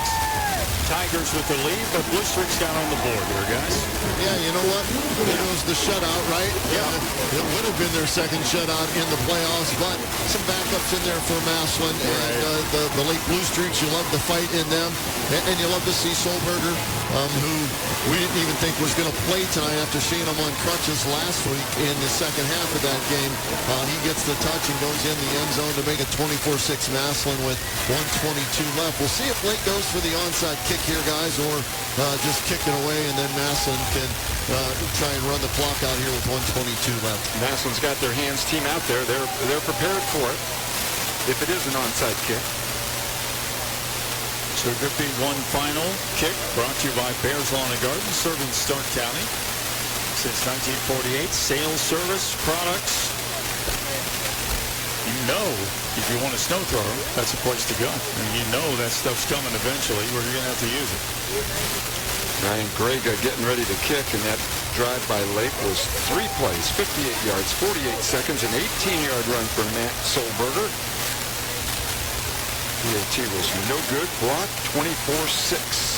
Tigers over the Blue Streaks. Well, the hands team is up front for the Tigers. One man back to receive the kick. And the ball fell off the tee. There we go. Walk up there. So now they'll put it back on the tee, and they're going to have someone just hold it for him. That would have been the job I would have wanted. Yeah. If I was on the kickoff coverage team, which I was in high school, I don't know why. I never made it happen. But that's what I'd say. I'll hold it, and then I'll be the safety. I'm afraid somebody's going to kick me right in the hand. Well, see, this is... Thank you. So Colin Dusman is, that would hurt on is holding it. They're going to bang it away. And Tigers with a chance to return here. They drop it back at the 5. Now up to the 10, 15, 20. And upended right there. That was number 20, Jameer Gamble. All right, Jameer. Getting some action. A lot of the young guys getting to play in this deep tournament game. That's pretty cool. With 1:15 remaining. Been a relatively quick game tonight. All the runs. Yeah. Right? Although we had a lot of injuries. And that slowed it down a little bit here. About 9:25. We were on pace to end this thing about 9 o'clock, I think, at one point.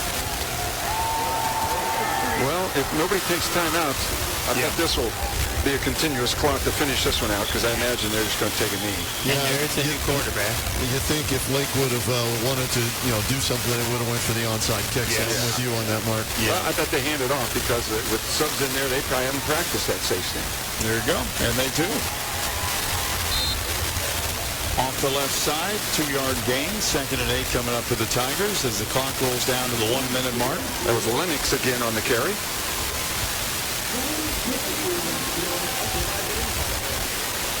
Now under a minute, play clock at 30. If I could jump in with a score update, hold the phone on that Avon-Toledo game. Avon scored with 3:45 left in the 4th. They trailed Toledo Central Catholic now 28-20. They actually went for 2 points on their last touchdown. Did not convert, so they're down 8 with under 4 minutes to go there. So Toledo Central Catholic in the lead, but hasn't gone final yet. Very good. Thank you, Brian Novak. And that's pretty much all she wrote here with the clock moving down to 20 seconds, 19 seconds. Players are lining up in midfield. Two hard-hitting, hard-playing teams tonight. Great sportsmanship being showed by both sides. And the officials running for the warmest spot they can find outside the stadium as they go. So there we go. Zeros on the scoreboard. On the Pro Football Hall of Fame Game of the Week, the Massillon Tigers are moving on to the state Final Four in Division II. How do you like that? One step closer to Benson Stadium with a chance to play for the D2 championship. Keep an eye on Jenny. I'm sure he'll track down Nate Moore as quickly as he can for us, and then we need to get Kenny back in that warm cup. And a safe, warm travel back to Medina.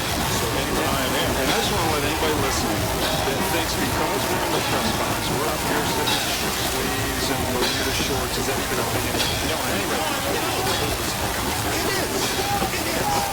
And with all the body heat here, I think we'd be a lot warmer. But I have to tell you, it's not one of the little game here. There are a lot of bodies up here. But hey, we thanks everyone here until You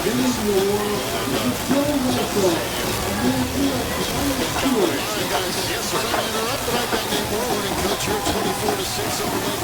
Coach, we'll get to Will Trail in a second here, but your defense tonight, another stellar performance, a late touchdown there, but still, how were you able to dominate the game defensively tonight? Yeah, I mean, late touchdown with our backups in there, so not worried about that. My guys played a tremendous ball game defensively. November, it's Northeast Ohio, where you're going to have games like this at this time. We've got ice all over the field. So just pound our guys play. Fun, both sides of the ball. Will Trail Hudson, I think 41 carries tonight, up around a buck 85, 2,000 yards. The game plan coming in, feature him in a game like this with the weather and the offensive line.